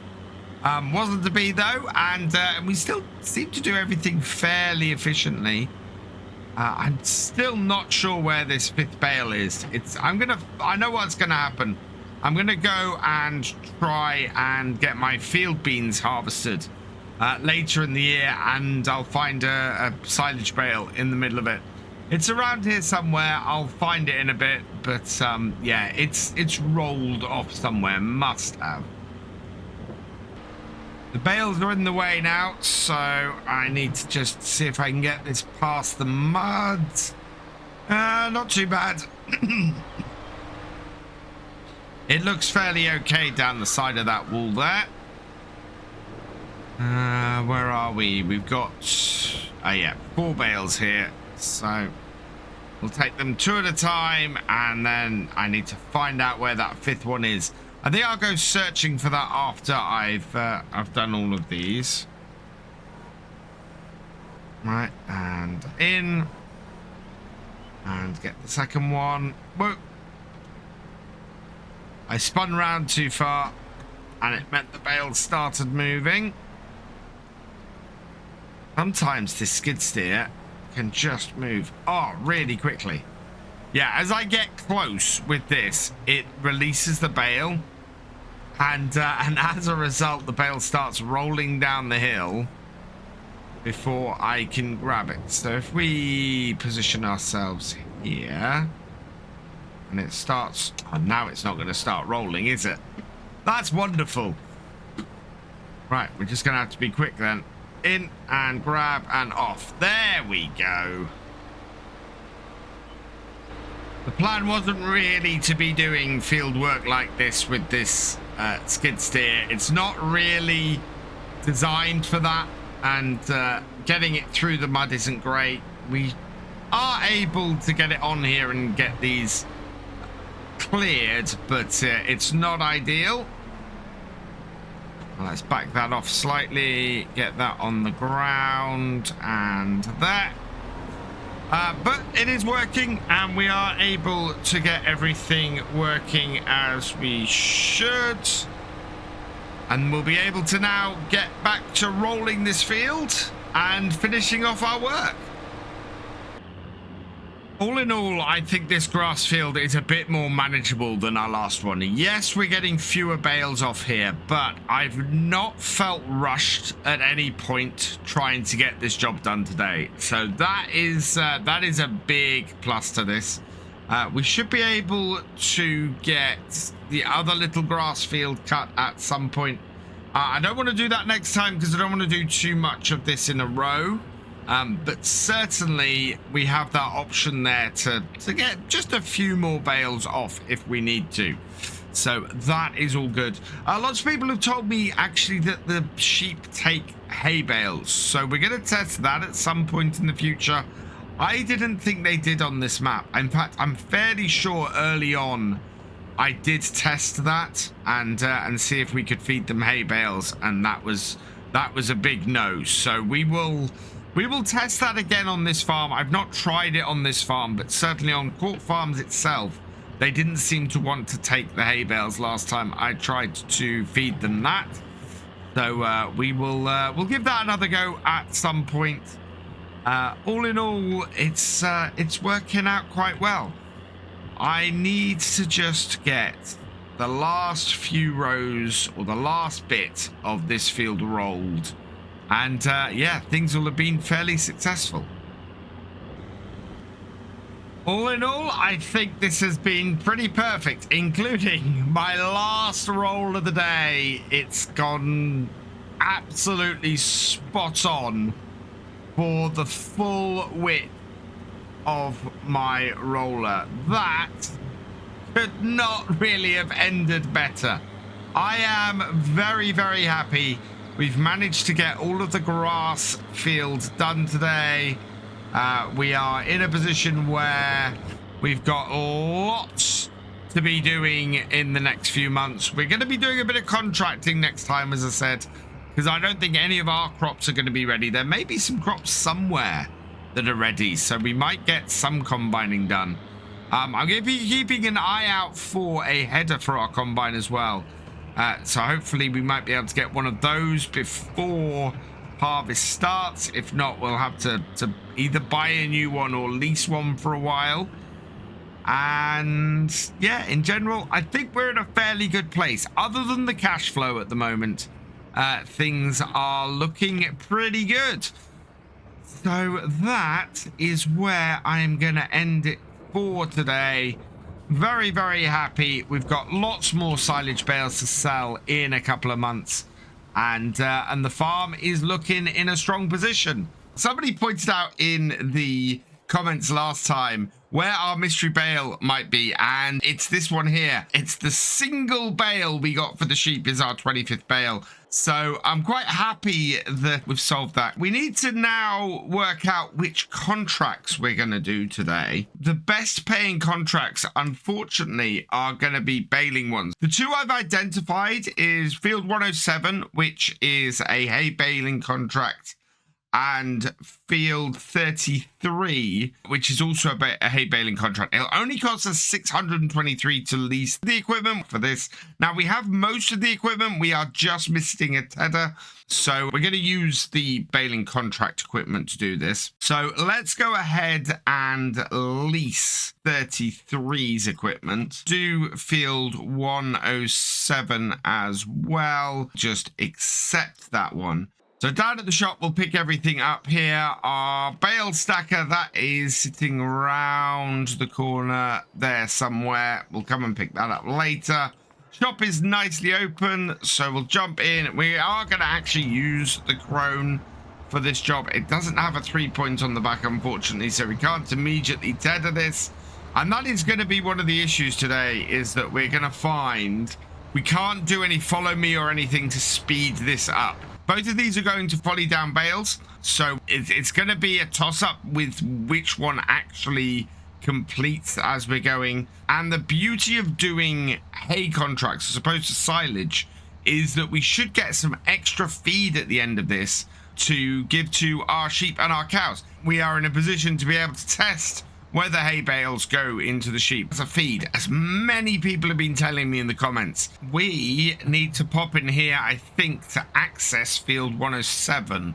It's accessible from behind the pig pen over here. So this is the first time we have been back to the farm since we moved over to home farm. I'm really pleased with the move, and you guys seem to really like it as well. Lots of people saying it was a very good move, and in fact, lots of people saying that they set up at home farm as well. So it seems to be a fairly popular farm on this map. I want to get the work mode. Yeah, there we go.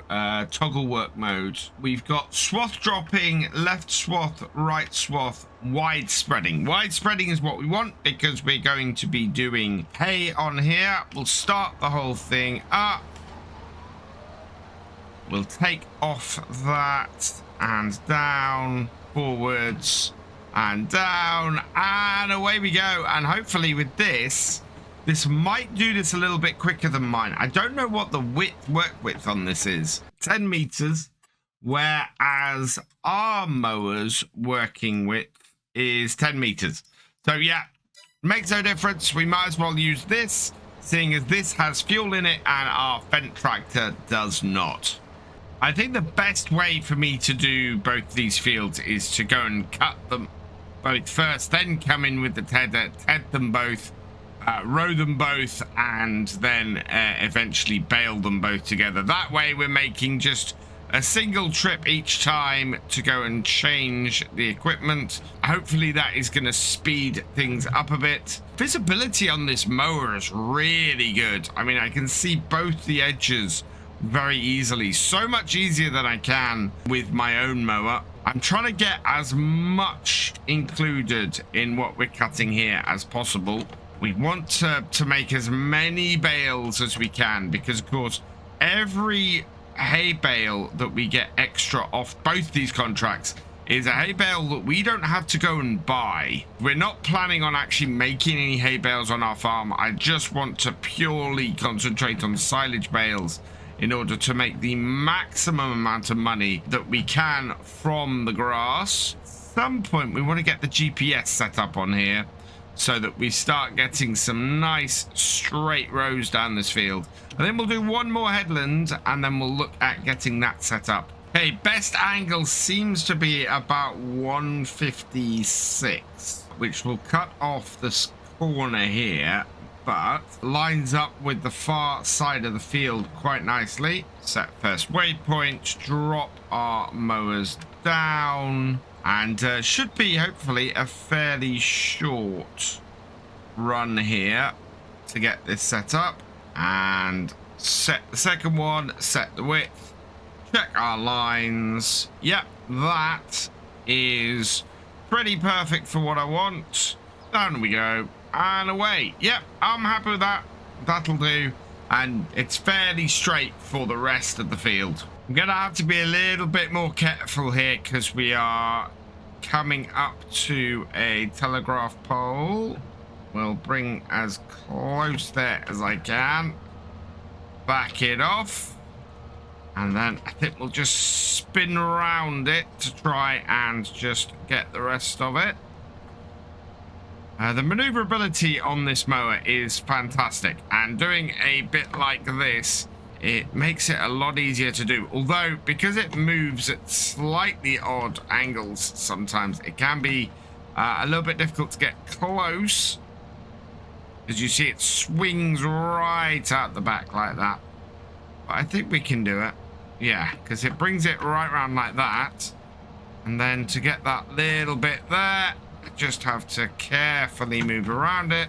That's got that, and then we should be able to maneuver back into here, set ourselves back on the GPS, and away we go again. Final row of mowing, and we've knocked this field out by 10:36. So that's not too bad. I'd kind of like to have done it by 10:30, but we've not quite got that sorted. Up to the next one, which is field 33. That's right round the other side. Fairly simple journey to go and get that started. Now would be the perfect time to get the tether in there on courseplay, or to set this off on courseplay, cutting the other field while we tether this one. Can't do that, obviously, because we do not have the cash to do it. Definitely doing this the long way today. Hopefully, though, if we can get both of these fields complete, we're looking at around about 30,000. That will set us up for a while. We'll be able to get fuel for our tractor. We'll be able to repair our tractor. And we should have a little bit of money in the bank to keep paying for our various bits of leasing and our loan for a little while, at least until harvest. And of course, the thing we've got at harvest is we're going to have to get a header for our combine. We're going to have to keep an eye out for that as well. And hopefully that isn't going to be too expensive either. A second-hand header would be perfect. Otherwise, I think we're probably going to end up having to lease one. Field 33 is this field just here, I think. And, oh, we should get a fairly good run into the field, actually. There we are. And down with the front, down with the back. And away we go on the second field. Can we knock this out by midday? We need to knock this out by midday because we still have so much work to do today. I'm going to set my GPS along this side here. Hopefully be nice and straight. Yeah, that should do the trick.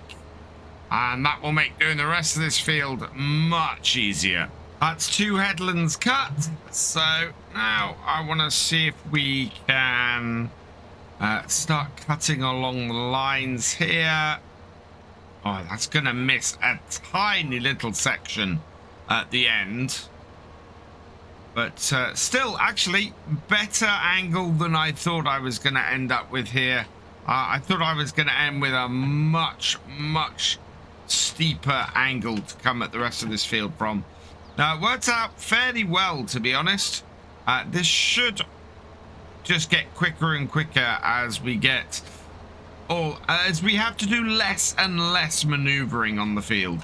And slightly ahead of schedule, we are finishing up on here. That has been an absolute dream to use. Every time I use this mower, it's just a fantastic piece of kit to use. And I can't fault it. If I could have one of these on a farm that I was doing, I would. The only thing that stops me is the price, really.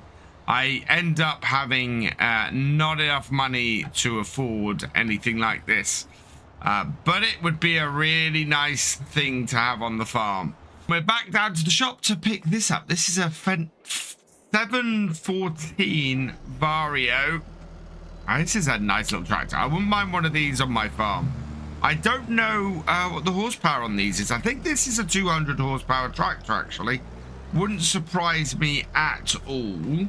Yeah, the 714 Vario is not a 200 horsepower tractor. It's only 150 horsepower. So, yeah, really nice little tractor to have on the farm. We don't have one that we can afford, though. As you saw there, the price is a little bit out of our price range. Mind you, with minus 4,445, everything's currently out of our price range. So not much that we can buy. Still, it's nice to dream. By the look of it, we've got quite a nice wide Vicon tether on the back of this. I'm hoping that that is going to speed things along a little bit. If it's...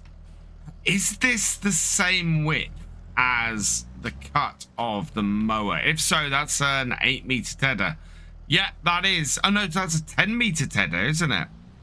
Fantastic. So we'll be able to get around this in probably slightly slower than our previous run around this field, because yeah, this is only going round at 9 miles an hour, and we were going round at nearly double that at 15 miles an hour a little while ago. So it's going to take slightly longer to get this field tedded than it was to get it mowed. Now this corner, there's something I want to show that I think is a fairly important thing when you're tedding.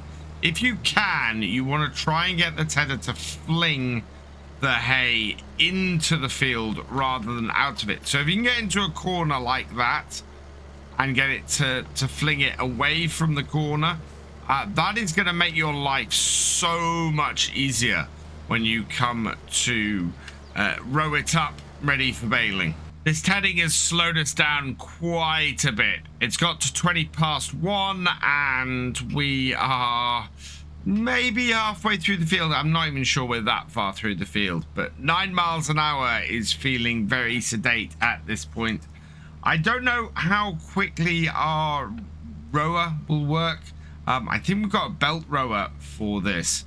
It's going to take us, I think, a little bit to get this field rowed up as well. These contracts may end up going into the next day just because of the amount of time it's taking to get this tedded.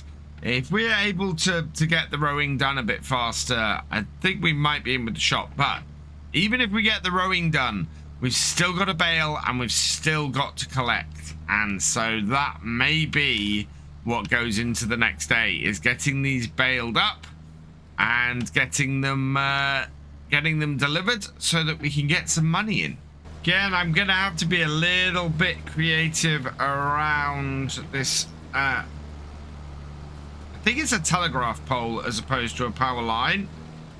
Actually, no, I'm not sure. I think it might be a telegraph pole rather than power line, but just circling around it like that should be enough to do what we need to do, and actually should bring things a little bit away from it as well. Coming up to 2:15, and we've nearly got this first field tedded now. Yeah, we are running out of time very quickly here. It's amazing how much difference just that 6 miles an hour makes between how long it took us to do this the first time with the mowing and now how long it's taking us to do the tedding at the same width. Very, very interesting to see that difference. Hopefully we can get through the second field, which isn't too big, fairly quickly. So we'll head down there now and see if we can knock that out fairly quick. If we can do that in about an hour and a quarter, so get that done by 3:30, I think we should be in with a shot of getting at least one of these fields done today. But we'll have to see how it goes. We've got this down to field 33 now.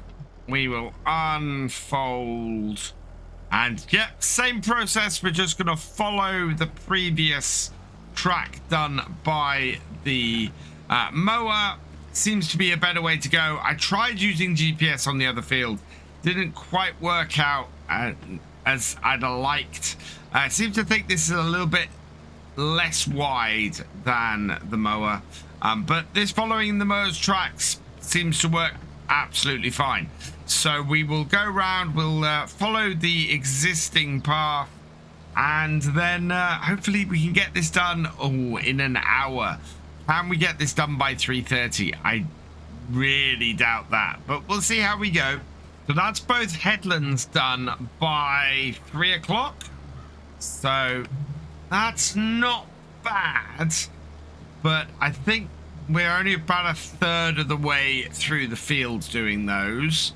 As a result, 1/2 is looking unlikely. But now that we're into the main body of the field, we will continue on, try and speed things up as much as we can. Of course, we have no choice but to run at 9 miles an hour.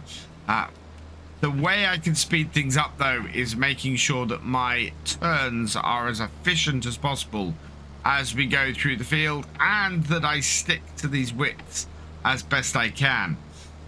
We'll give it a go. We'll see where we are, but I think very much this is looking like a 2-month job at the moment.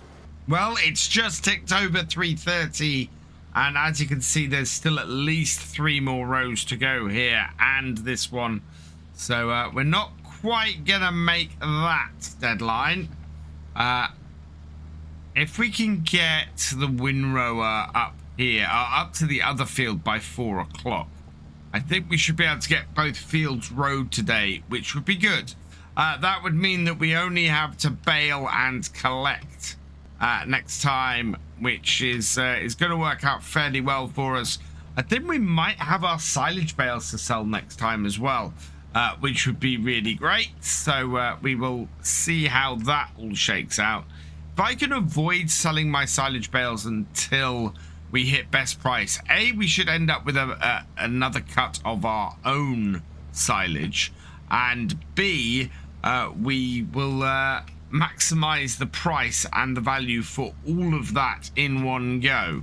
That's normally around December, so if this contract or these 2 contracts can keep us afloat till then, and maybe a couple of harvesting contracts if we're able, then we should be doing okay until we can maximize our profit later on in the year, and maybe have 2 or even 3 trailers full of our own silage bales to sell around there. That would be really, really good. At the moment, as it stands, we're looking at, this taking a little bit longer than I'd hoped.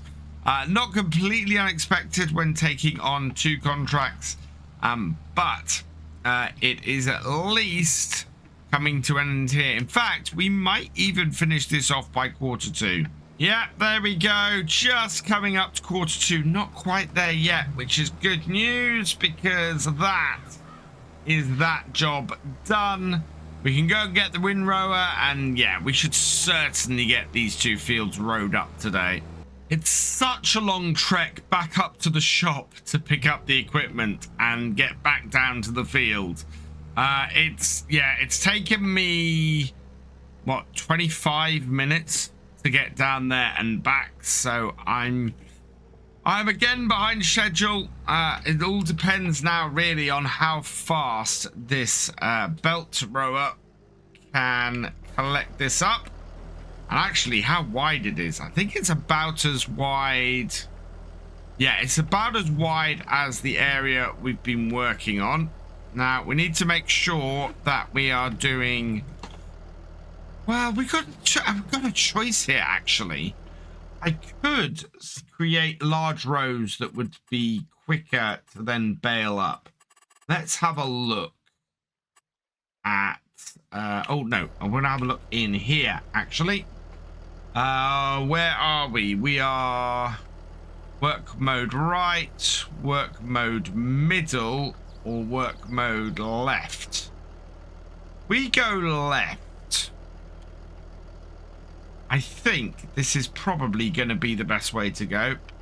So turn it on, lose that, and we'll try and create some large piles so that when we come to bale all of this, we end up with less time on the field with the baler, and getting things done a bit quicker. Also, this goes at 11 miles an hour. That is a lot faster than we were doing the tedding, but slower than we were doing the mowing. So yeah, this is still going to take longer than the mower, but at least it's not going to take as long as the tedder.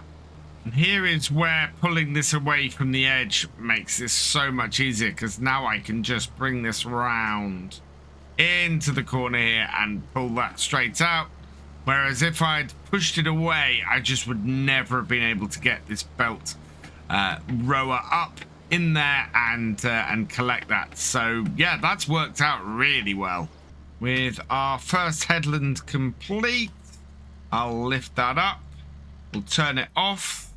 I then want to switch sides on that, so that hopefully should switch it over to there.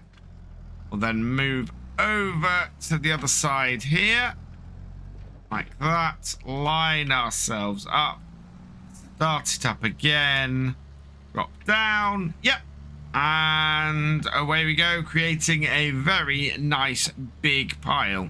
I don't know how wide the pickup on the Gawil baler that we've got for this contract is, So I want to try and keep these piles as compact as possible. The wider they are, the more chance that it won't pick everything up, and we'll have to do a second or even a third pass on each of these piles. So I want to be very, very careful that we don't cause ourselves to have more work instead of less. I think we're doing okay at the moment. We're not getting any really big piles that I don't think it'll pick up, or any really, really wide piles that will miss, that might miss stuff. It is quite neat and should actually work fairly well for us as far as being able to turn around and do headlands without picking anything up. Need to stop myself snaking like that, otherwise we create piles that are slightly wider, and that could cause issues. And I think going down this field, what we want to do now is turn that off, switch sides. So we don't want it doing center, we want it doing left. And I'm actually going to break from everything else I've done on here and just go through and create piles. It'll be quicker in the long run, I think. And I'm not sure about the original angle I did this field at. So let's turn it on, drop it down, and let's create some nice ridges up and down this field to finish this one off. I had a fear that this might get split down by that pole, but thankfully we seem to have been able to pick up the grass or pick up the hay right up to the edge of the pole there, and that might make things easier when we come to do the other side of it. It is 20 to 6. This is really taking a lot longer than I expected. I think that doing silage bale contracts just make more sense. With the equipment you can get, and with the equipment we've got, in fact, what we can do is do a first pass for the mowing, a second pass for the baling, and a third pass for the collection. Whereas this, we are having to do at least 5 passes to collect everything up. And as a result, it just takes so much longer to get a haymaking contract done. And they pay less overall, because the hay bales are worth less money in the end than the silage bales, so the excess pays less well. All in all, I think, yeah, doing haymaking contracts really isn't a good way to go. And if I wasn't trying to get the hay bales, then I probably wouldn't have done this. And if I wasn't trying to do something different to what I'd done the previous day, because of course we did a whole load of silage bales yesterday, then I probably wouldn't have done hay. And going forward, I think I probably won't. I'm not sure hay baling contracts are worth it. Coming up to the end of really creating these rows, I want to turn that off and switch to a central row for this last bit, because we just got a little bit left down the side here. This has taken so much longer than I expected. I think we are about halfway through this contract. Halfway through these contracts, because we're more than halfway through this contract. But they are still going to be going tomorrow. We're going to have probably most of another month on here, I think. We've got to go and get the baler, and we're going to have to get the windrower as well. The collector, the bale collector as well, the bale stacker. But this field at least is rowed up. I'm going to take this tractor down to the other field so that we can hit the ground running next time with this. So we've got a little bit of work left to do on these two fields. Field 33 here, we managed to cut and get tethered into hay. Field 107, we managed to get one stage further. We got the rower on here and managed to get that all rowed up last time. So what we're going to do with this field is the same thing as we did with the last one. We're gonna get this unfolded and we're gonna create some fairly big heaps of hay here so that we have to do fewer runs with the baler. Let's switch over then to the right hand side, turn this on, drop it down, and away we go. And yeah, we should be able to do 2 rounds around this and make some nice big piles to get this done fairly quickly. I want to get these 2 fields at least baled by midday, if not collected and delivered, because if I can get a harvesting contract today as well, that would be really good. Lots of farms around here with fields that are ripened and ready to cut. So yeah, if we can get that done as well, that would be a really good extra bit of income in the bank. Having been round and done the first headland, I'm now just going to line myself up for the second one. I've switched the side on the rower so that it's now rowing to the left instead of the right. Put that down there, and yeah, as long as we keep that tab inside the pile, we'll just create a nice big, not very wide pile that we should be able to pick things up with our wheel baler that we've got on this. Like last time, I really love how big the piles this does and the amount of width that we get. I mean, we only end up with like 4 or 5 rows across the whole field because of this.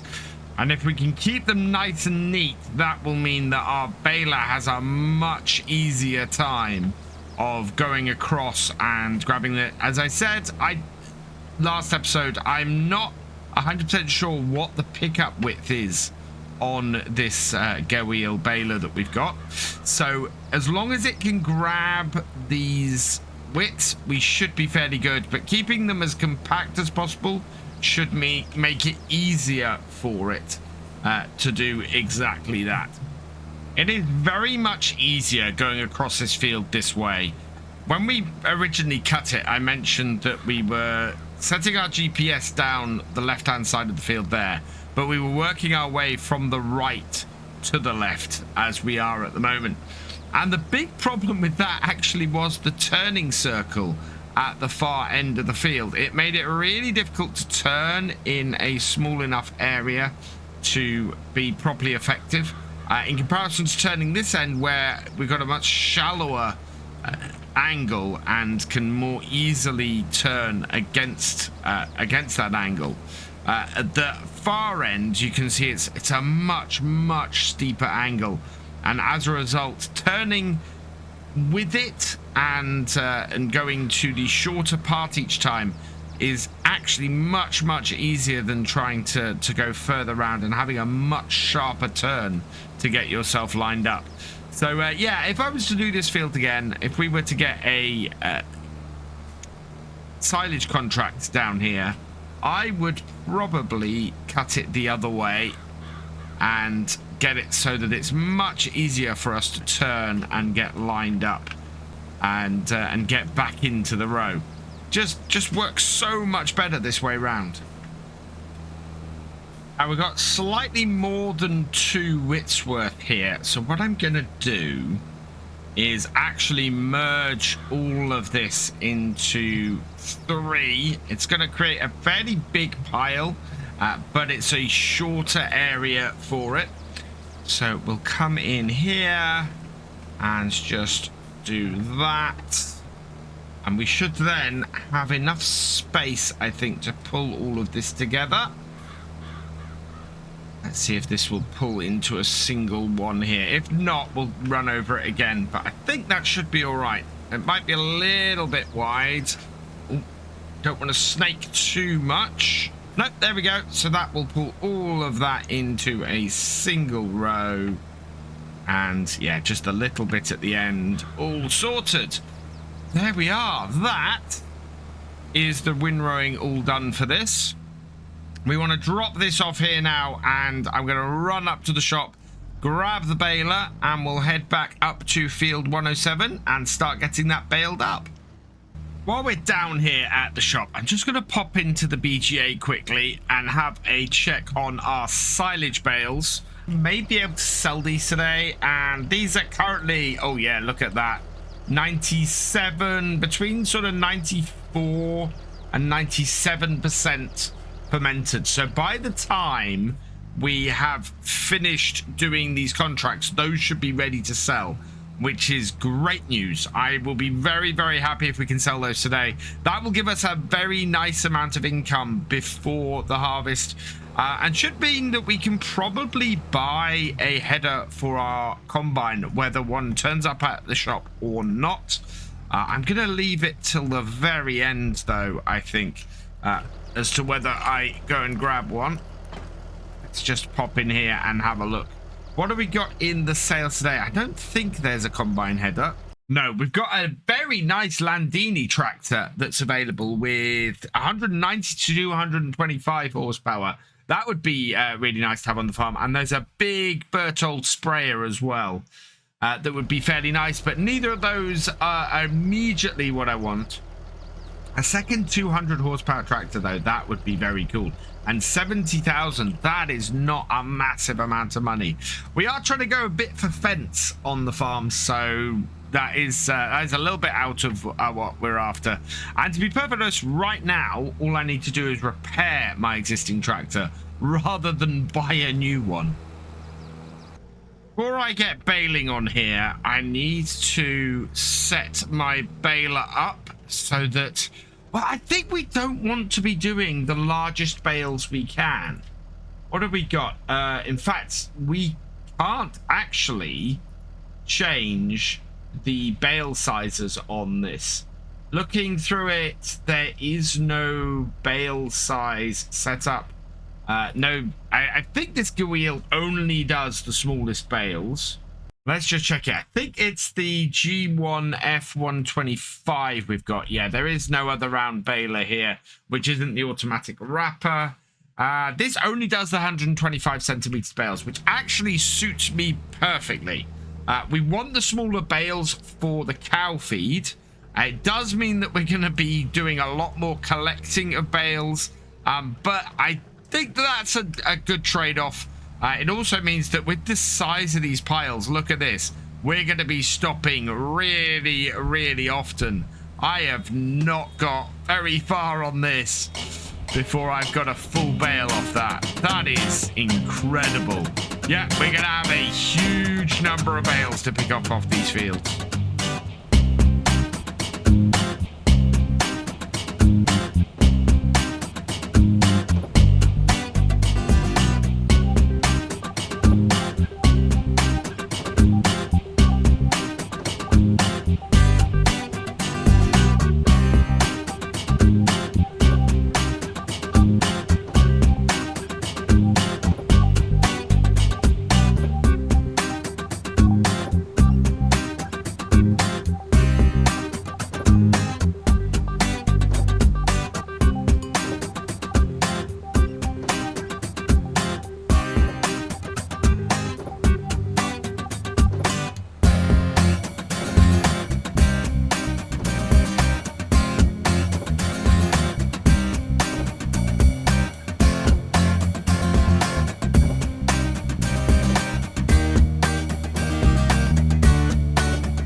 We're only going to get one more bale out of this field. Yeah, oh wow, that's going to actually be pretty close. I have done a fair amount of cleaning up around the field as well, but we need a tiny bit fact, there's a tiny bit up here, and there's a couple of bits down the bottom I know about.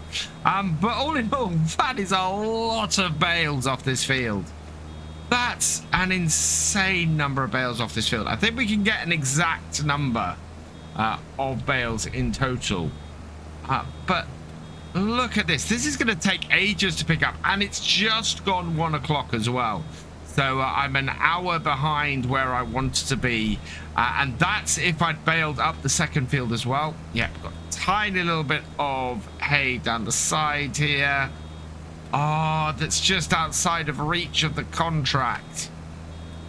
There must be something around here we can grab. Anything? Will that grab that? Yeah, it's literally 2 liters we need. We can find 2 liters of grass anywhere, 2 liters of hay anywhere on this field that we can actually pick up. Then that will give us another bale on here. And I'm down the side here. Some of these were a little bit wide for the pickup, but we can get just 2 liters off the side here. There we go. And get that out. Might as well pick up the rest of this while we're heading up. How many bales in total? We have 62 bales on this field. That is at least 3 rounds of picking up on here, which is huge. I mean, that's a massive amount of bales to get off this field. So I'm slightly surprised by that. That is really good. We're going to head now down to field 33 and get that baled up as well. Hopefully we can get that baled up fairly quickly and start getting these all collected up, because yeah, tomorrow we absolutely need to concentrate on the harvest. So I want to get all of our bale work sorted today. Before we continue, this video is brought to you in partnership with the awesome people at Apex Gaming PCs. I've teamed up with Apex Gaming PCs to create my own custom line of PCs suitable for everybody from beginner farmers to virtual farming experts. Apex Gaming PCs are offering up to $250 off your next purchase just by using my link in the description below. So go check them out. If we can get another 34 bales off this field, that is going to give us about 4 bale trailers full. That would be absolutely fantastic. I think we should get 34 bales off here. I don't see why we wouldn't. It's plenty of bales that we have, and we got 62 off the previous one. So the idea that we can't get 34 bales off here, especially with as quickly as this is filling up. I mean, look at how quickly that baler filled up then. That is just absolutely incredible, the speed that went at. So very much thinking we're going to get another 34 bales off here, and 4 full bale trailers is just huge.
That's a lot of bales off that field. I would not be surprised actually if we hit 48 plus off there and ended up with 2 more full bale trailers and 120 bales in total. We will give this a check in a moment. Let's close this down. Is there one more bale's worth off this field here? It's quite a big chunk at the end, but I don't think it's going to be enough. No, 81%. There's a little bit either side. I had to do a little bit of cleaning up, actually, on the headlands, because all of our swaths were a little bit wider than the baler could actually pick up. 85%, so it's nearly a full bale, but we don't have any hanging around the field. So let's just bring this around here. We'll park this up with everything else, and then we'll check out the number of bales that we have overall. So bring this around here and stop here.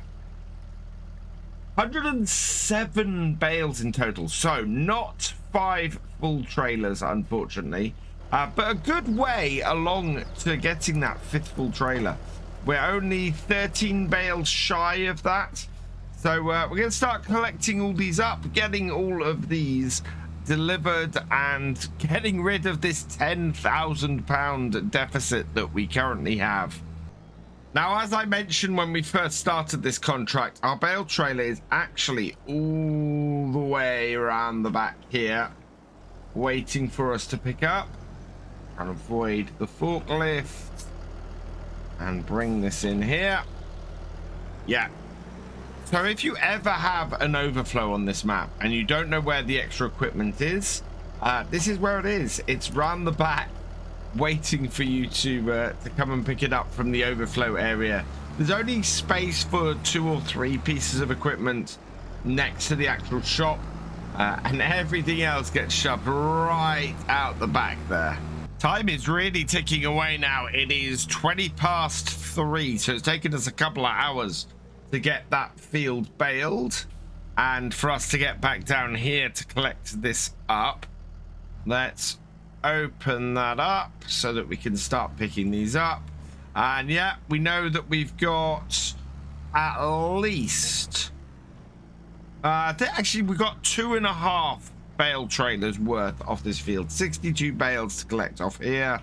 Yeah, that should easily be, in fact that's most of a 3rd bale trailer. So yeah, we'll fill the 3rd one up off here, and then we will be heading down to the other fields to get the last couple off and done. And yeah, this should give us a pretty large amount of hay for our own usage as well. We're not going to have to deliver that many bales to complete these contracts, and the excess is all ours.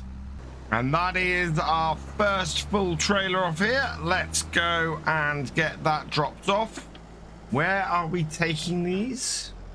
So these have all got to go to Folly Down bales. So we'll head down there and we'll get them dropped off. Given the longer distance from field 107 to drop these off compared to field 33, I think we're going to drop all the ones from 33 off first. We need to get into there to do this though. So let's bring this round. I'm not going to make that turn there. So we'll head down and around the back of the building. From the looks of it, it's a standard grate that we just need to drop these onto to sell them rather than a marked area. Yep, so into this bit here. And then we'll pull up like so and unload. So how much of the contract this covers is going to be really telling for how much more we need to deliver for either of these fields. And unload. It's just falling off the end. 40% for 33, 53, 67. This might complete field 33. It is 93. Nope, there we go. Field 33 is completed, and that's 5% for 107. So that's actually perfect. That's really, really good. We now know that a little bit more off here should complete field 107 as well. And that means we're going to have an awful lot of bales for ourselves. So what I need to work out now is how many liters we still need to deliver for 107.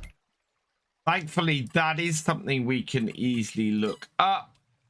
So we need a 131,500 liters. We have how much a bale?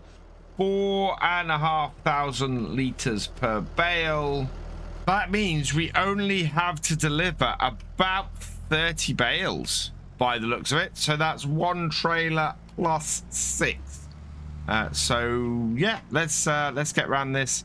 Unfortunately, that does mean that we're gonna have an extra run to do because we have an extra 9 bales. So we're gonna be left with 3 that we're gonna have to pick up later and take back to ours. But yeah, to only be delivering 2 out of 4.5 trailers in order to complete this, or complete both these contracts, that's massive. Drop off our second load of bales, and this should get us up to about 90% complete, I think. Let's see. Open that up and offload them like that. Jumped up to 31. 65% transported, 75% transported, 85% transported, and I think that is everything. So now we'll head back to the field. I think, as I said, we only need about 6 more bales to complete this now, and then everything else can go back to our farm. I'm not sure this is going to take 6 bales. I think it might only take 5. We've got 4,500 per bale, and I think my contract screen is now telling me that it's only going to be, yeah, 20,500. It says 6 bales for 4K bales to 6 4K bales to go, but these bales are 4.5. So it's telling me 6 bales, but I think we don't need 6 bales. I think we only need 5. Yeah, we're going to be a little bit over with 5 bales. So I am going to risk it. I'm going to take just 5 bales for this, and we'll see if we manage to get a completed contract. If not, it's going to add another run into this, and we're going to need to just take a single bale down there, which is a massive waste of time. Okay, let's see. Has this gamble paid off? We'll lower it and open it up as we come onto here. And once it's pushed these all the way to the back, we should be able to actually unload. So, unload, please. And it's done, and we sold a little bit extra as well. Right, all we've got left to do then is to head back to field 33 and 107, collect the remaining bales up, and get them delivered back to our farm. That is going to keep our cows and our sheep fed for a good long while now. I've already had one more trailer off field 33 and 107. We're now collecting up the second of our own trailers of these bales, but the light is fading fast, and I don't really want to be doing my least favorite activity, which is bale hunting in the dark.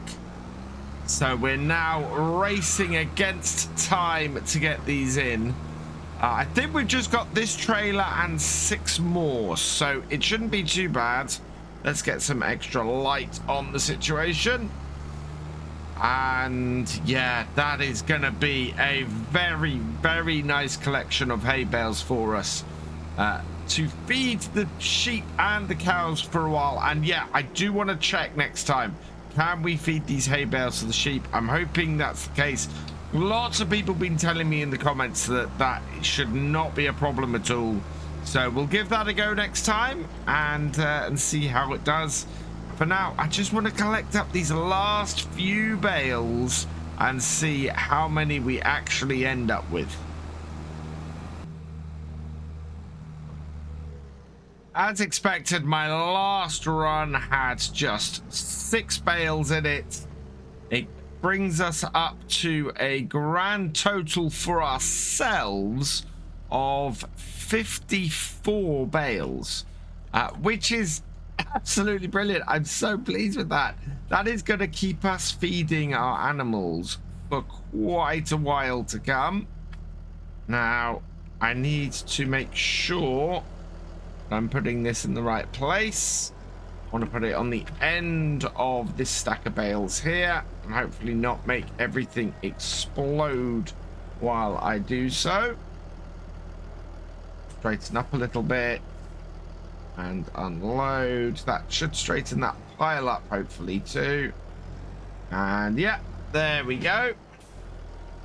Bring that back down, turn our flashlight on, and we'll go and have a look in here. Yeah, look at that. So this is all of our own bales now to feed our animals. Absolutely perfect. All we need to do is complete these contracts.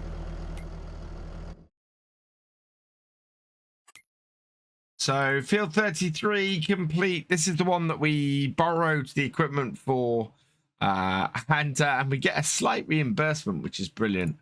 And results for field 107. Yeah, we get 15,000 for that. So that's really good. Let's collect that. And we're back in the black. Nothing, unfortunately, in the shop, so we'll keep an eye out. Maybe we'll get a header for our combine next time from there. I will say half of this video was recorded on my old system before it went wrong, and half of it was recorded on my new system. So let me know in the comments below, where do you think the break was? Where do you think we switched from the old system to the new system? I'm really intrigued to see what you guys think, where you think that might have happened. We'll be back with the harvest next time, so Thursday's video should be the harvest and getting stuck into that if we can get ourselves a header. So our first order of business, as I said, is to head down to the BGA. We're going to sell a load of silage bales. I have already spent some money this morning. I bought a workshop for the farm. I managed to get one of the workshops and place it inside that workshop building that is missing the trigger. So we've got that set up. I've also bought some fuel because this tractor was beeping at me insistently that it needed refueling, so we've done that as well. I only bought the minimum amount of fuel for our Bowser up at the farm. We really needed to put a little bit in that. Let's get this started up, and we're gonna sell a whole load of these bales in the BGA today. We've only got 6,200. I think we need at least like 12,000 to get the header I want to get for this combine that we have on the farm. So we're going to do that. I have a feeling we might also need a trailer. I need to double check that before we go. But these should all go in here fairly well. Immediately we're up to 10,000. So all the money I've spent this morning has been replaced with just 3 silage bales. It shouldn't take too long to get this job done then. And getting this job done does mean I'm going to need to buy a slightly larger header.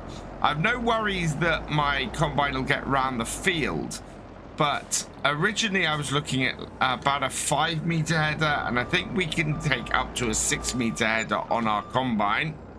So that's what we're going to do.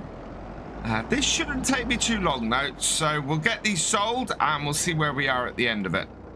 Final stack of 3 bales, and we're up to 37,000. So based on the 4,000, 5,000 we've been getting per stack of 3 bales, we should hit, Yeah, look at that. 42,532. That is a great start to our day. We can park this back over here. And then I'm going to jump back in my tractor. Very, very happy with that. So what we'll do is we'll head down to the shop now. It's only just across the road. I'm going to pop in there, grab a header for our combine. We can easily afford one now, which is brilliant. And also at the same time, I think we'll check as to whether we have a trailer or not. Now I need to make sure my tractor is parked well out of the way, because we may only fit the combine header and header trailer here. We'll head into the shop and see what we've got. For combine headers, there's a pack that comes available for the combine we've got, and that's this pack of 3 class headers here. The the C450, the C510, and the C600. And now the C510 was originally the one I was going to get, but given the amount of time we have today, I kind of want something that will do the job a little bit faster. This is a 5.1 meter header. This one here, the C600, is a 6 meter header. This should do us absolutely fine. We will leave the old stickers on it, I think. In fact, no, we'll put the new stickers on it because this is a new header that we're getting. No other customizations really. 11,550. That should be the perfect header for us. So let's buy that outright. To go with that, I need a header trailer, and there actually is a header trailer that comes in this pack as well. The C450 C600 trailer. We want to take it up to the C600 size, which is slightly larger. That's going to cost $975, so that isn't very expensive either.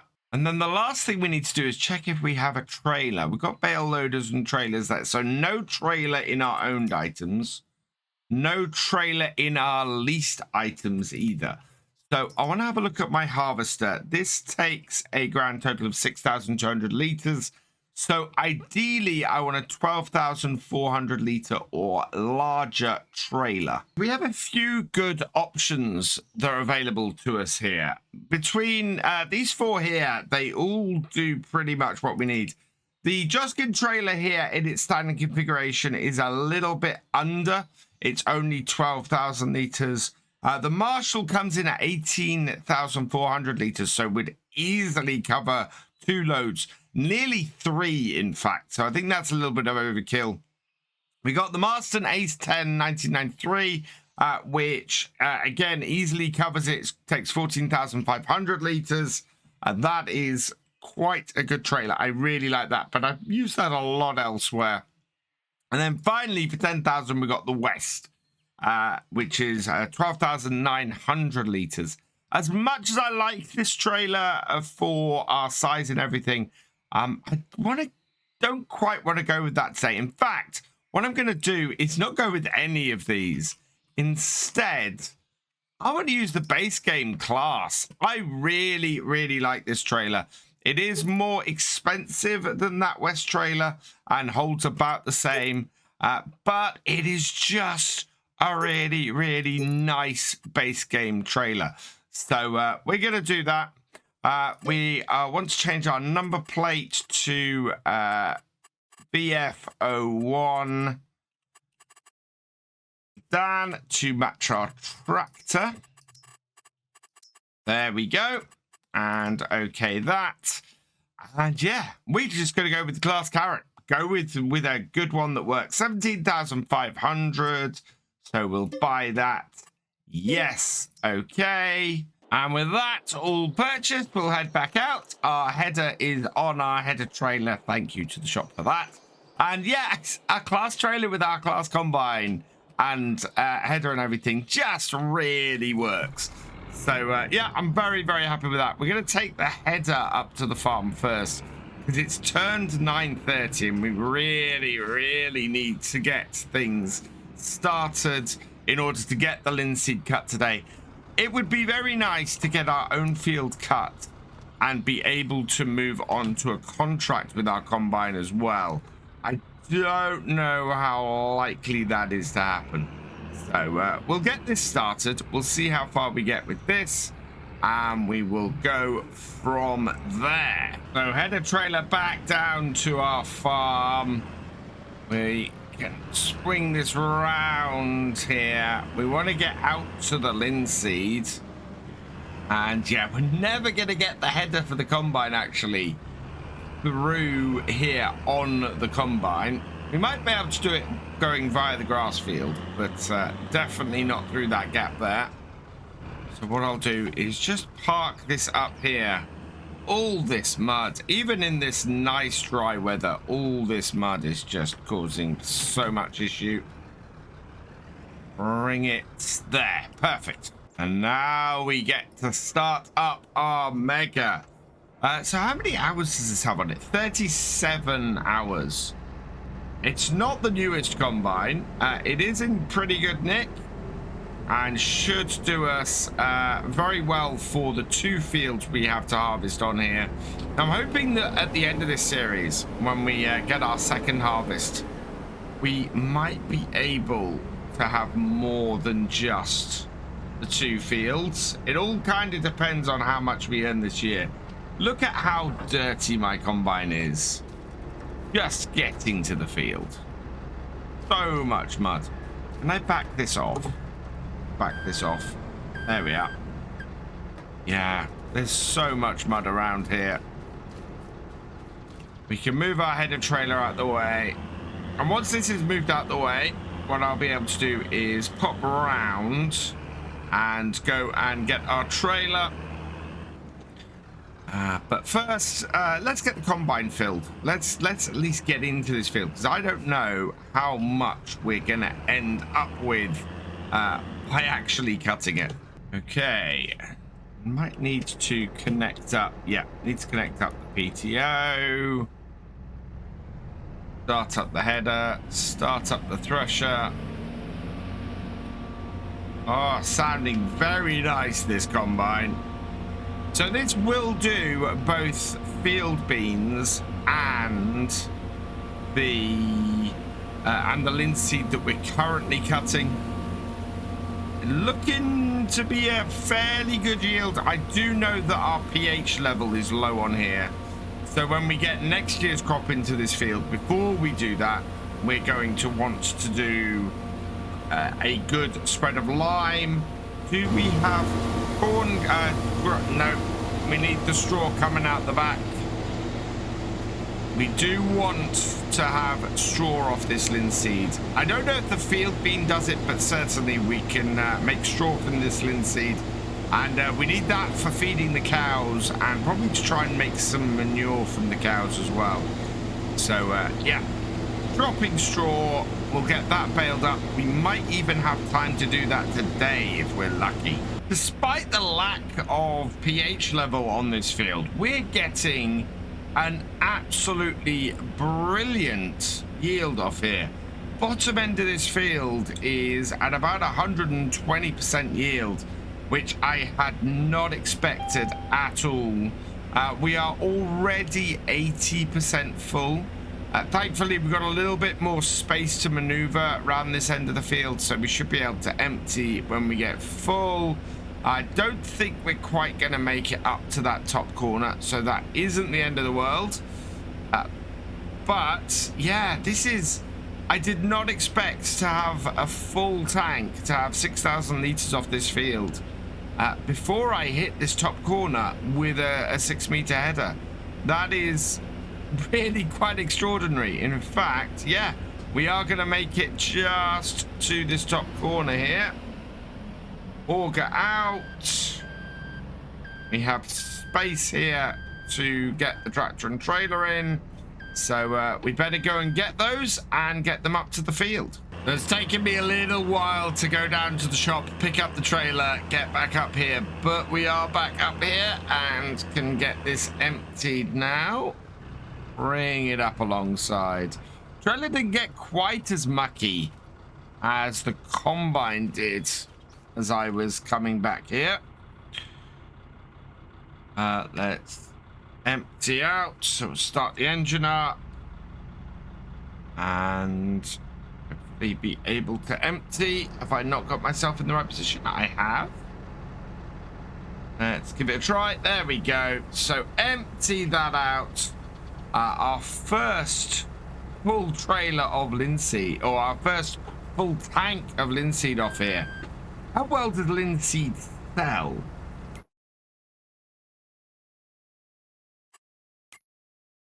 So linseed price we don't have on that screen because we don't have any in storage yet. So it should be somewhere down the bottom of here. There it is. So best price seems to be up at the £734 mark. So we'll have a really decent amount of money off that, I think, when it comes to it. That is very, very good. We're getting this kind of yield off, and we're looking at that kind of amount of money. Then I think the linseed is going to be a very profitable crop for us on this farm. Amazingly, we're going to be almost full again by the time we get back to our tractor and trailer. That's a little bit crazy. That's a huge amount of crop we're getting off this field. Yeah, there's the 80% mark. That is wild. I am going to cut out in front of the tractor here. Gives us a little bit more maneuvering space. We are 15% shy of a full tank. Let's just come down the side here. And yeah, by the time we reach this bottom corner, we're going to want the tractor and trailer and get emptied. So auger back out, please. Yeah, we can just see it up there. And before we get to the corner, by the looks of it, we are going to be full again with our first full trailer off this field before we've even done the oh, turn you off. There we go. Before we've even done all the headlands. That is really, really good. There we go, emptying out the combine. We should be able to spread this out among our class trailer. I think we'll be about 200 litres shy of a full trailer off 2 full tanks here, which is not an issue at all. Exactly why I bought this trailer to go with this combine, because we know we're going to try and fill the tank each time. So we'll go and get this tipped. Yeah, there we go. 98%, 12,400 litres. Perfect size trailer for our combine. We've got a nice little grain store here in our yard. We can put this into. Let's just back it up. Tip it out. And yeah, the first 12,000 litres off our field is worth about £9,000 of the headlands, which is just astounding. Now, the top end of the field here, I'm going to do a little bit differently. We're going to cut it down and try and clear out and get this to be a sort of a couple of strips up the top here. When I eventually go down the rest of the field, I want to do a full, I want to go across the slope. That's what I'm looking to do. Up here, that's not really feasible. We've kind of got to go down the slope with this section that's in here. So I'm just going to go and cut this bit here, and then go into the field a little bit further down so that we kind of end up this end bit here. In fact, no, what I'm going to do is I'm going to go round. We will cut into here, get to a point where we will pick up for the rest of the headland here. So bring this down to there. We'll lift up here. and just go and get that last little bit that's up the top. That way, when we finish, we'll finish up at this corner here and can cut in very easily. We are at 89% again as well, which is just... We haven't even started the third headland, and we're already going to have another full tank. In fact, we're going to be pretty close to it, just cutting into this small section up here. I'm blown away by this. To have 20,000 liters nearly already off this field, that is mind-blowing to me. I really did not expect us to have such a huge yield off here. I think we're going to be in somewhere in the region of about 30,000 liters off here, which will be incredible. Coming to the end of the third headland, and it doesn't look like we're going to get a full tank off this. But I don't want to cut in with so much linseed in the tank. So what I'm going to do is just go and empty the rest of this. 4,000 liters in here. We should get a couple of thousand liters off a couple of cut-ins. And once I've done that, I'll come and empty into the trailer. That way we can keep the trailer producing... or keep filling the trailer fully each time, which helps keep track of how much we have, really. And forwards, give us good spread in our trailer. We're almost empty, and then I'm going to go down to the bottom end of the field, cut in, and we should then get a nice coverage for this field and make it easier on our combine, because the last thing we want is to strain our combine and increase its wear and tear. We want to cut in probably around about here-ish, I think. Yep. And the rough angle is 136 degrees, if I remember correctly. So we'll take this down to, yeah, about there-ish, 137, 138. That should do it. Keep that going. That will be roughly across the slope here. It's a little bit down it, but I think we'll be all right. And we'll grab another couple of thousand liters, fill up our trailer, and go from there. So just over 2,000 liters off the second row of the cut-in, and I'm getting quite happy with my ability to estimate the rows. Not bad at all, if I do say so myself. We'll bring this under and get it unloaded. Combine is ready and raring to go. Unload the last 2,000 liters of this linseed. Fill our trailer up. I think we might have slightly more here than the trailer can take. Yeah, by only 184 liters, so not bad. Fold all that in and go get this tipped. That is looking great. Yeah, nice full trailer of linseed, and that takes us up to 25,000 liters, in fact, because we put in 12,400 the first time. So yeah, 25,000 liters. We're easily going to hit 30,000 liters, probably more. I would love to buy that field of sunflowers if I can. I don't think we're going to have the money this year to do it. I'd have to borrow a load of cash. And in fact, I have a feeling that we need to get our loan back down a bit again. I have a feeling we are sitting at over 300,000, and I'm trying to keep the loan below that as much as possible. This was, of course, start from scratch, and so we started off with a £200,000 loan on here a year ago, and I've been trying to keep it so that the loan doesn't balloon out of control, and we end up with about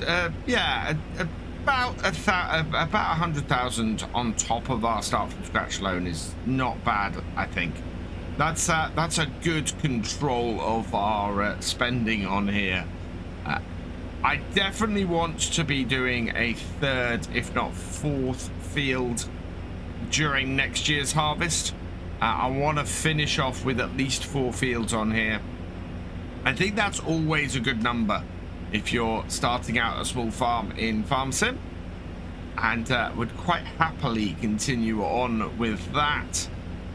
We might see what the timings are like as well. I'm slightly worried about the premium edition and when we might finish this series and how much time there would be to go and explore somewhere else and where that somewhere else might be. Whoa! I was not watching how full my combine was. And we've lost a little bit of crop as a result. Let's stop that. Auger out. We need to empty this combine.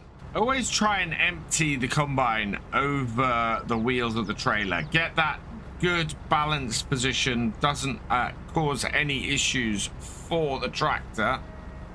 I love how this tractor's working with this trailer. It looks really, really nice, and it seems to be a good sized trailer for this tractor, which is fantastic news. I mean, 200 horsepower actually for a 12-ton trailer is a little bit of overkill, but it works, and it's able to pull this trailer up the hill and through all that mud, which is the important thing. All in all, as I've said many times before in this series, that Fendt tractor being available when it was at the beginning of this series has been brilliant for us. It is kind of the perfect all-round tractor for what we've needed on here. The only thing it doesn't have is the front loader, and of course we are nicely set up with our little skid steer for everything that we need from that point of view. We've got the main part of this field done now. We've just got this really fiddly little triangle at the top, so I'm trying to go into here without taking too much of the straw. Especially if I can position it in breaks like that. That works really well for us. Yeah, this field has some really fiddly bits to it. And we found this when we were seeding it. We're finding it now a little bit while we're harvesting it. You can work around them, and you can to get things to work out well for you. We are looking at being at 35,000 litres to finish this field.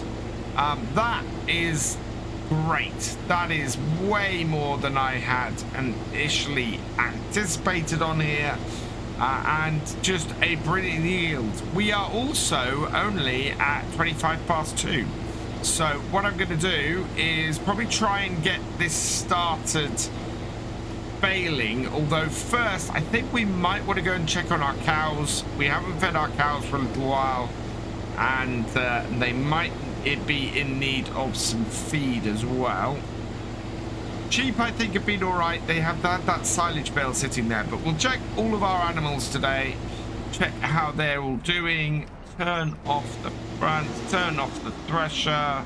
We'll bring the tractor and trailer underneath to finish off, see how much we end up in here. I think we're going to have 10,000 litres in this at the end. We're not that full. Yeah, 10,000 litres, over 10,000 litres. Should do the trick. And yeah, that's 36,000. 36,000, that would represent 27,000 pounds off this field. That will be brilliant. We'll check that out in a minute, because we'll be able to tell that.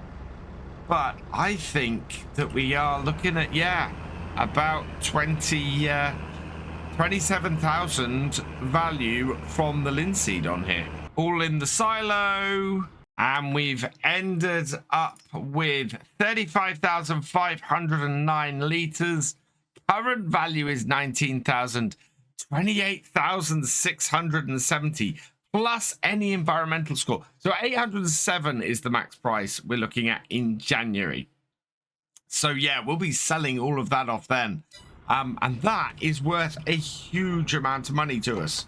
So let's get this trailer parked up in the shed, and then we'll take a look at the animals. Okay, so the trailer is all done. Our sheep need feed. Our cows are low, but okay. Okay, so we need to go and feed the sheep. I think our best bet then for that is to start up this, go and grab a couple of those straw bales. Sorry, of those hay bales that we created last time, and see if our sheep will eat them. If they will, that is great. Otherwise, we gotta go and cut some grass and try and get that baled up for them. Our little skid steer here is not the fastest thing, but does work well for what we're doing around here. Not really a field piece of kit, but we have the we have our bale stacker for that. Yeah, stack of 3 of these should keep our sheep fed for a while. And we need to go and do that gate round the back. Really can't see much through the front of this. Around to here. I think this gate opens towards me. No, away from me. Good.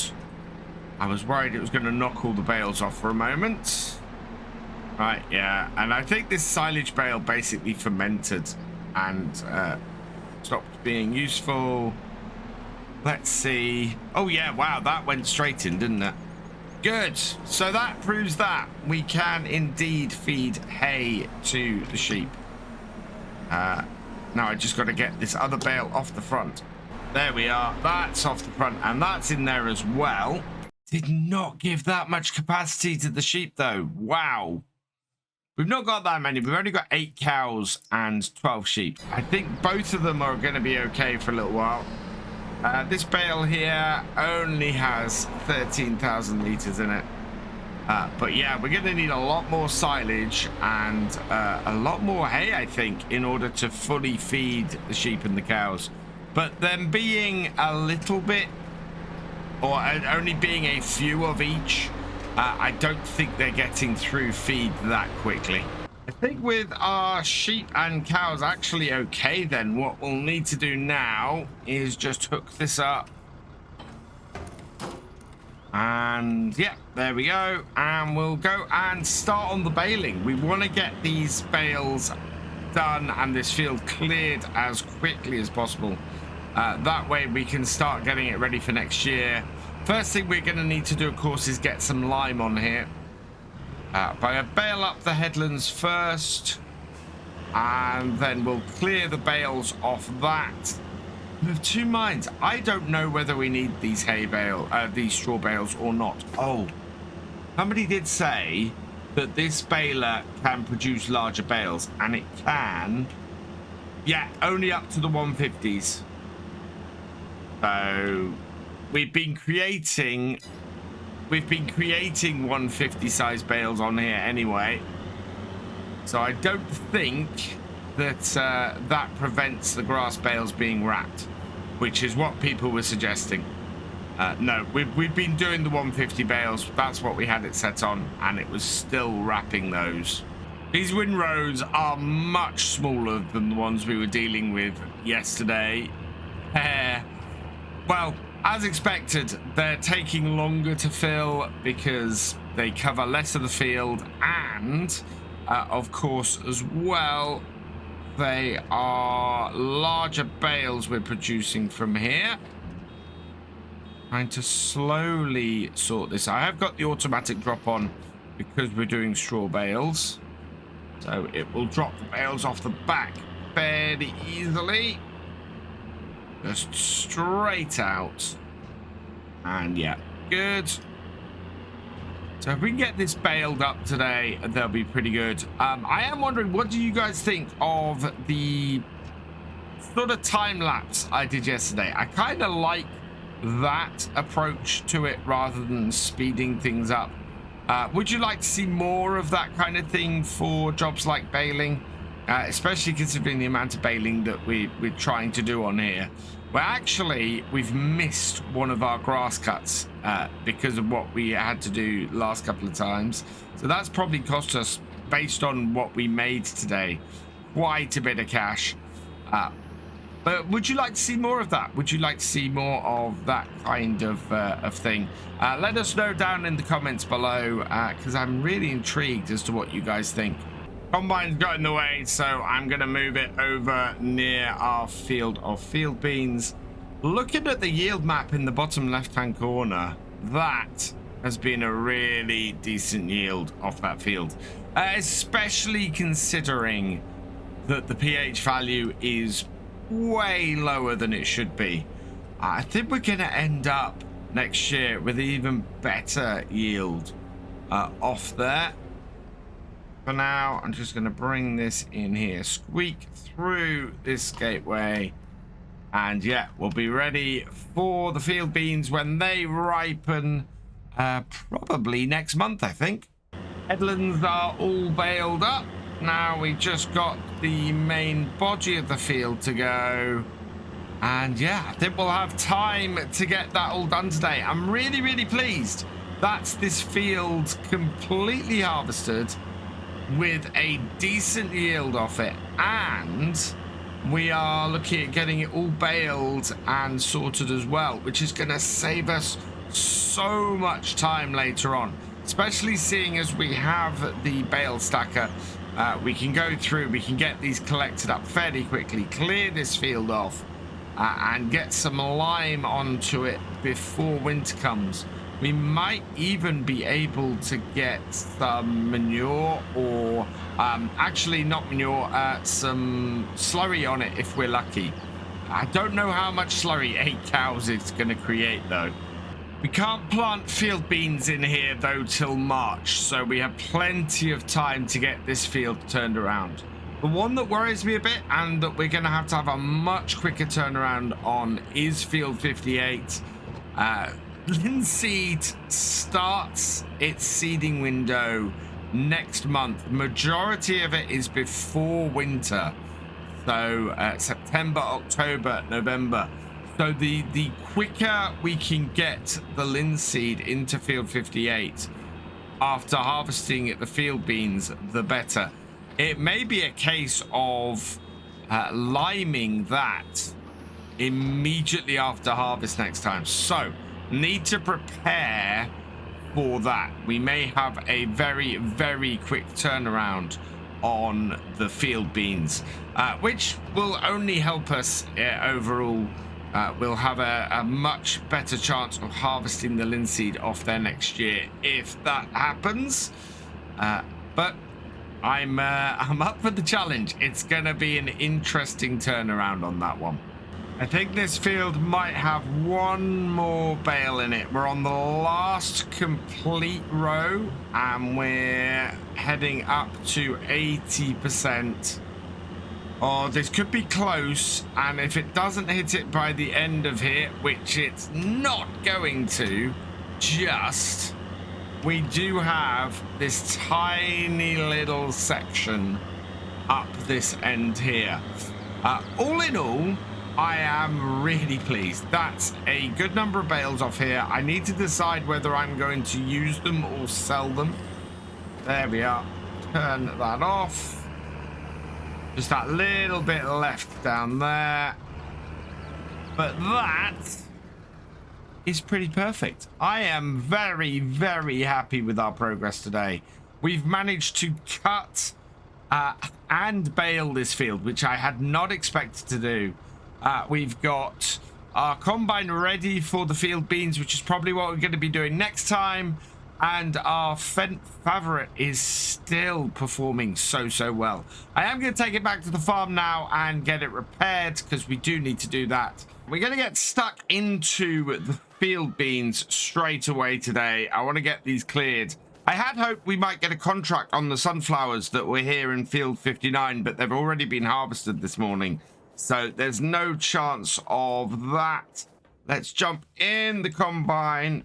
Get it started up and unfolded. With that done, we can turn on the header and the main body. We'll lift that up so we're not immediately cutting grass with it. And in with the field beans. And I'm very pleased that the field beans use the same header as the rest of our crop, as our linseed did. The actual yields, though, going into this is not good. Now, this is not a field that we owned before it was seeded. And so, yeah, the low level of here, I think that's due to the state of the ground. And we are going to have to do a fair amount of work to turn this field around ready for linseed, especially as the window has opened for linseed planting. So this needs to be limed today, ideally. And that will get us going with our next set of crops for next year. So I want to get this turned around, sorted, and get the best harvest we can out of here next year.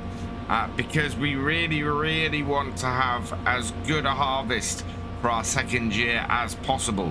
We've got a fairly large loan that needs paying off in the next 12 months. And so that now is going to be a big part of what we're trying to do on here. And yeah, as I was saying, when I started the field, the actual yield here is awful. We're dipping down into the 80% yields. I don't know if it's the state of the field itself, but it's really, really bad. Especially compared to the linseed that we cut yesterday. It is just completely dropped. It's like night and day between the two. I think, yeah, definitely seeing what's gone wrong here. Seeing if seeing if the field beans are going to actually be able to be a viable crop on here for us. We are not even half full off the first headland, and we've only got about 3/4 of the way through the headland with the linseed. I hope these field beans paid well, because at the moment they're looking to be not a great crop for us. 2 headlands down, and we are at 75% full. In fact, yeah, 75% full as we come out. Just going to pop round the back of the combine here and have a look at what we have in here. Expected yield is only 64%. Yield potential is 100%. And I think this is, yeah, if we look here, this is absolutely because of our settings, or our if we look under the precision farming, this is absolutely because of how precision farming is performing on here. Everything is low. I reckon that, oh, in fact, did we even scan this field? I'm not sure we even scanned this field. Yeah, everything is low on it. So this field needs scanning, needs doing. It's basically, it is not fully prepared, this field. I think we must have run out of money, and had I realized that, I'd have got this scanned before we even started this harvest. Because we're going to have to bump this up. We're definitely going to have to bump this up before we go and sell crops this year, because we want to maximize how much we're going to make from this. And at the moment, this is going to bring our overall amount of money we make down rather than help boost it. Combine is finally full. It's taken nearly 3 full headlands, though, to achieve that. I'm amazed at how low this is. I know that this field needed boosting a bit, and that we weren't able to do that before harvest happened, but still, this is a low field. Complete contrast to the linseed. I'm a little bit amazed by it. Let's jump in here and turn the auger on. There we are. Empty out the field beans, and that is just gonna be, yeah, we're gonna have so fewer beans off here. I think we'll be lucky if we get more than a single trailer off here. It's really not looking good. Let's start up the thresher again. Start up the header, because our auger is going to be empty at any moment. Yep, there we go. Close that. We'll bring that back in, and away we go. It's going to be a while before we are beside the tractor and trailer again, because it's taking a while for us to fill up with beans. One thing I am really enjoying about these field beans is the sound the combine's making as we cut them. I don't know if that's unique to these or unique to this combine, but it's a really, really good sound of the very dry beanstalks being shredded as they go through. Really, really atmospheric, really, really nicely sounding. I think it works very, very well and sets the tone for this quite nicely. We are only half full though after 4 rows. It is going to take 8 full rows to get this combine filled. And so, yeah, as I said, I don't think we're going to have much more than a single trailer of these beans off here, having only just reached the 50% mark. Sounds good though. We've only just hit 80% and we're in the last section of this field. I'm not even sure that it's going to be much more than a single trailer. It's going up so slowly, it's possible that we could end up unloading this into the trailer, doing another couple of runs, grabbing the last couple of 100 liters and just topping off the trailer. There really is not that much here. We're gonna come in. We've got about 4 more rows to go, but we're only up to 87%. Yeah, 8 rows was not enough to fill the combine. We are on to our 9th row here, and we are only 90% full. It is gonna be barely over a single trailer that we get off here. This is the point at which we filled. There's about 2 3/4 rows to go. And yeah, that's going to be more than enough to fill the trailer. Unfortunately, it's not going to be much over a trailer at all. Maybe 1,000 liters if we're lucky. But yeah, this whole thing is going to be no more than about 14,000 liters in total, which is quite something. After getting 3 full trailers, I think it was, off the previous field, to barely get 1 on here is incredible. Right, we'll top this off. In fact, no, we won't. I'm going to go and tip this now, because whatever happens, I think we're going to need a second trailer. So we'll take this up to the farm. We'll get this tipped into the silo. And then we'll come back down and finish off what little is left. Coming to the end of the final row on the field. And we need 1,600 to break 14,000 off this field. We are not going to get it. That's only 1,359 off here. So yeah, that's a little bit more than mildly disappointing. I'm amazed that we got so little off this field. And yeah, we're gonna have to improve things for the field beans for next year. I definitely want to double this harvest if I can. I'm not sure we're going to do that. I don't know if that's even possible, but it is incredibly low number of field beans that we've got off there. I would like to at least break 20,000 liters to get 2 full trailers off there would be good. Right, we get the combine back up to the farm and tip our remaining field beans out, and then we're going to start collecting up these straw bales and clear the linseed field. Last of our field beans into the grain store into our silo. And then what is that silo over there? That's intriguing. I don't quite know what that is. I need to put this undercover somewhere. I think. Can I get this round here without hitting those bags? Nope.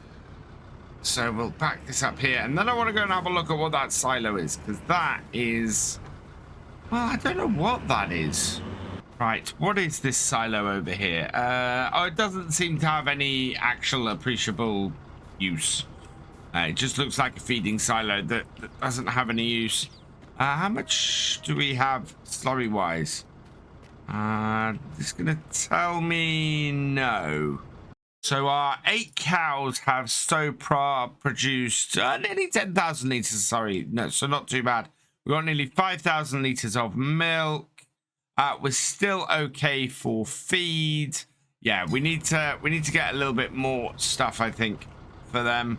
Let's go collect these bales up though now and get them out the way, and then we could look at getting some lime on that field that we've just harvested, if possible. I never actually counted how many bales we got on this field. I don't know if it's a single trailer or more. I do want to have this as bales for ourselves. I'm not looking to sell these. We want to put these in with the cows to generate some manure, give us a little bit of an extra from there. Again, with 8 cows, I don't think they're going to use very much. We might need to up our number of cows if we can this year. But as I said, I really want to just get rid of the loan. If I can do that, I'm going to be very happy. And that's partly why we've been trying to keep it so low. I think, unfortunately, today I'm going to have to borrow money to do the liming, which annoys me. But we'll see how far that goes. Both these fields need lime. Both are in desperate need of upping their pH, and it will increase the yield on both of them going into the next year. So that's good news. We also need to scan field 58 because that needs to scan, and we need to know what soil we're dealing with there, which of course we don't know that at the moment either. Only 3 bales to go, so it's not going to be a full trailer's worth off here. I didn't expect it to be, honestly. I thought we were going to be lucky if we got that. I'm quite happy though with 19 bales. 19 bales is a good little haul off here and should keep our cows going for a good while. We do need to get a bale shredder now. But next thing to do is to head down to the shop and grab ourselves a lime spreader. I think it's probably going to cost us somewhere in the region of about £10,000 to get these fields spread with lime.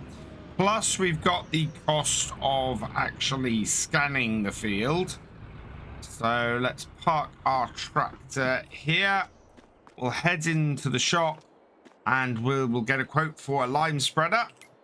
So I think the one we want to go for is probably this smaller breedle here. I would really quite like to get this Amazon, but it's 85,000, and while it holds 18,500 liters. Yeah, I think this is the one we're going to have to go with. We'll just check quickly that there's nothing in the sales. No, there's nothing here in the sales. I was just trying to see if that Bergman overloader did lime, but it doesn't. So we want to grab ourselves one of these. I don't think we have the money to lease it. No, we don't. So I'm going to go and borrow a bit of cash and we'll be right back. So I've borrowed 10,000. We should have enough to lease this now. If I put the big extension on it, that's going to increase the price by 13,700. Sorry, £1,375. Yeah, 13,000. That's a bit much. And I like the 6-meter spreading unit, but to be perfectly honest, that is going to throw the price up wildly. So we'll go with this setup here. To lease this is going to be 2,300. Yes, that's perfect. So we'll go with that. And then I need to quickly find if there is somewhere where we can get lime from. I also, while I'm on here, want to get some scanning done. So if we come to here and go here, purchase soil information 42. Oh, we could sample it ourselves and do that, but no, I'm just gonna purchase the information for here, which is, yeah, the middle of this field was really good, and yet we got a horrible yield off it. Well, that was down to 90%. Yeah, so we really need to deal with that.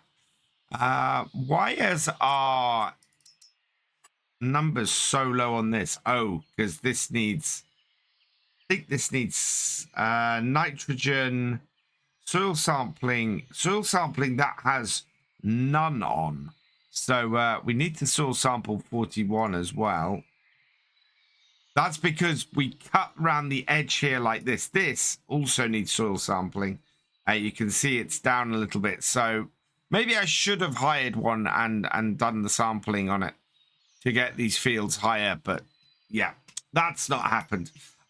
So can we find somewhere on here that will give us some place to get lime from? Turn everything off, and we'll have a look at what the filling points are around this map. So, yep, I found a lime station. It's up here. I think this is a sell point as well. So if we turn all those back on, what have we got up here? Farmer's market. Yeah, so it's up at the farmer's market. We got a lime station. So we will hook things up and we'll go and fill this up with lime and see how far it goes. I got the big extension on this because I don't want to make too many trips back and forth. We've got this over here. All right, let's see which way this opens. So open you up. Yeah, perfect. We should be able to slot this under here and buy a load of lime. 14,000 liters this will hold. I'm hoping this is not going to run all of our money as well. Otherwise, we're going to have to borrow some more. We're up to 375,000 on our loan now. So we still have a sizable loan still to pay off. I know if we did every single cut we could in the next year, that alone would pay it off. So, yeah, getting those silage cuts done, that is going to be of huge importance to us. Getting rid of the loan on here. So next month, I think we're going to have to cut the grass in order to do that. We don't have to roll it next month because we've got winter coming and there'll be plenty of time for it to start regrowing. The last cut of the year never really needs us to do that with it. We should be able to just cut it, bale it and wrap it, and collect it, and then not have to worry about it till the springtime.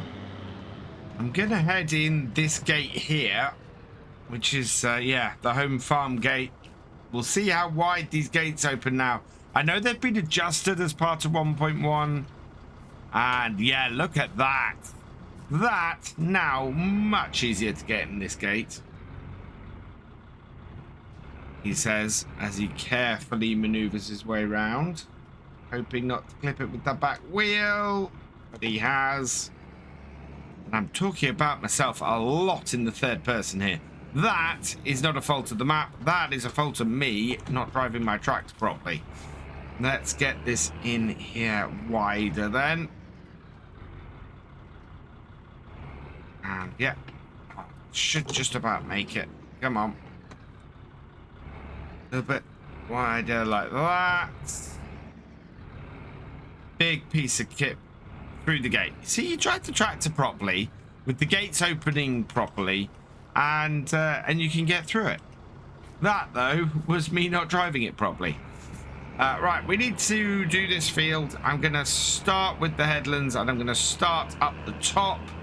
And yeah, lime levels on this are not good. They need bumping up the whole way. But by the time we finish this, it should be really good. It needs an entire level of pH bumped up, pretty much. Yeah, this is going to be quite an expensive task, I think. Let's bring it around, turn it on, and away we go. Not the widest of spreads, but then we didn't get the big spreading discs on this because these are not massive fields, and I didn't feel the need for that or the expense. Going on here quite nicely. We are raising it on loam. It's actually dropped the level as we've gone across the field, which is good. And just trying to keep us going around here. Because we're using precision farming, it is automatically cutting it off when we don't need it, which is great. And it's only using the amount we need, which is also brilliant. We still have 62% left. So yeah, really, really good. I'm very, very happy. We may need some more for the final part of the next field, but I think in general we've got a fairly good spread here. If this drops below 50%, then yeah, I think our other field we might need a refill for. But if it stays above, I think we're gonna be okay. And one last little patch to go. And the field is done. We still have 53% full on this. That is fantastic news. Means that we won't have to buy any more lime, I don't think. Let's turn it off. We don't need it running while we're moving to the next field. Got a very limey tractor at the moment. I want to get this other field done. And the next time we are just going to be in a great position to get the linseed, next year's linseed, into field 58. I don't think there's anything else we need to do to the field before we start. Just getting this lime on is the important bit. Oh no, we need to mulch. I don't know if we have a mulcher on here. I'm kind of hoping we do, because if I do, we have time to get that job done today as well. I think this field is taking a fair amount more lime than the previous one. Seems to be going through it a lot faster. I'm more than halfway still to go and still need quite a bit of lime. I think we're down to 20%. We started with 53%. I think this is about halfway through the field. So yeah, looks like this was well down on its lime and well down on its pH, and actually needed a fairly big dose to bring it back up. Whereas our other field, I don't think was quite so bad. We were down to sort of 0.375 in places that we needed to add. So we may only have a couple more passes here to go, and it seems to be doing about 5% a pass. If we get it right on the edge, we might be able to make this line go the full way. So I'm leaving a small gap in places on here because I'm trying to get this to spread as far as it can. Does seem to be about 5% of the capacity per row. And so if we hit 5% at the end here, we might actually be okay, because this is not a wide strip either. Although it doesn't control so much on the width. I don't think there's a width control on this, no. So it really is, how far will this go? We're down to our last 3%, 2%. Oh, this is going to be so close. 1%. And we are done with 100 liters to spare. So I'm going to go and get this patch here that I missed. Top that up like that. And we've still got 100 liters left in this. So our pH levels on both fields now is quite tight. I might go sort that little patch there. We've got a few bits around the edges, but those I'm not too worried about. These two fields here, the reason why we're having such a pull down on our scores at the moment is because we do have two fields. Where are we? Soil types. There we go. So we've got this field here that needs to be scanned. Looking at overall scores, yeah. Scanning, soil sampling. This is way down. Yeah, that needs to have, now that we've cut this and this has become a field, that needs soil sampling again. This here, of course, we've got this issue where we cut around the edge. It's made a field from that. And now we need to, well, I think we need to repair it and get rid of it because it's causing us issues overall with our environmental score. So I might have to go in and reset the ground for that and try and pull things up. Certainly before we go and sell our crops this year, we definitely need to get all of those environmental scores raised. My next question is, do I have a mulcher that we can go and prepare that field with today? Is any of these a mulcher? No. Right, so yeah, we need to get a mulcher. I also kind of want to hold on to this. If we're going to scan those fields, they're going to need liming.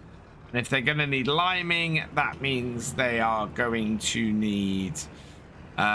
yeah, they're going to need this, and I don't want to go and spend the money to lease it again. So it might be a case of doing more liming next time, some mowing, and mulching and seeding. Mulching and seeding is going to be our top priority, I think. At the moment, though, we don't have the money to do much. Let's park this up, I think. I could go and cut. But to be honest, I think for today, we've got a lot done. I do want to have a quick look and see how much a mulcher is before we go. We can get a mulcher. Oh, we got the new Horsch pack, actually, available on here. That's 35,000 for the mulcher on this. At least that is we don't have enough money for.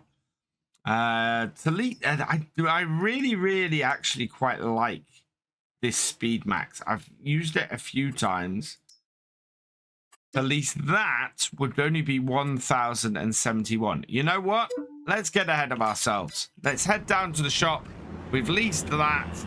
We'll pick it up and get it back here so that we can get ourselves ready to get the seeds in straight away next time. I've got the mulcher down to the field. Quick trip down to the shop to pick that up. We can unfold this here. We'll start off with a couple of headlands.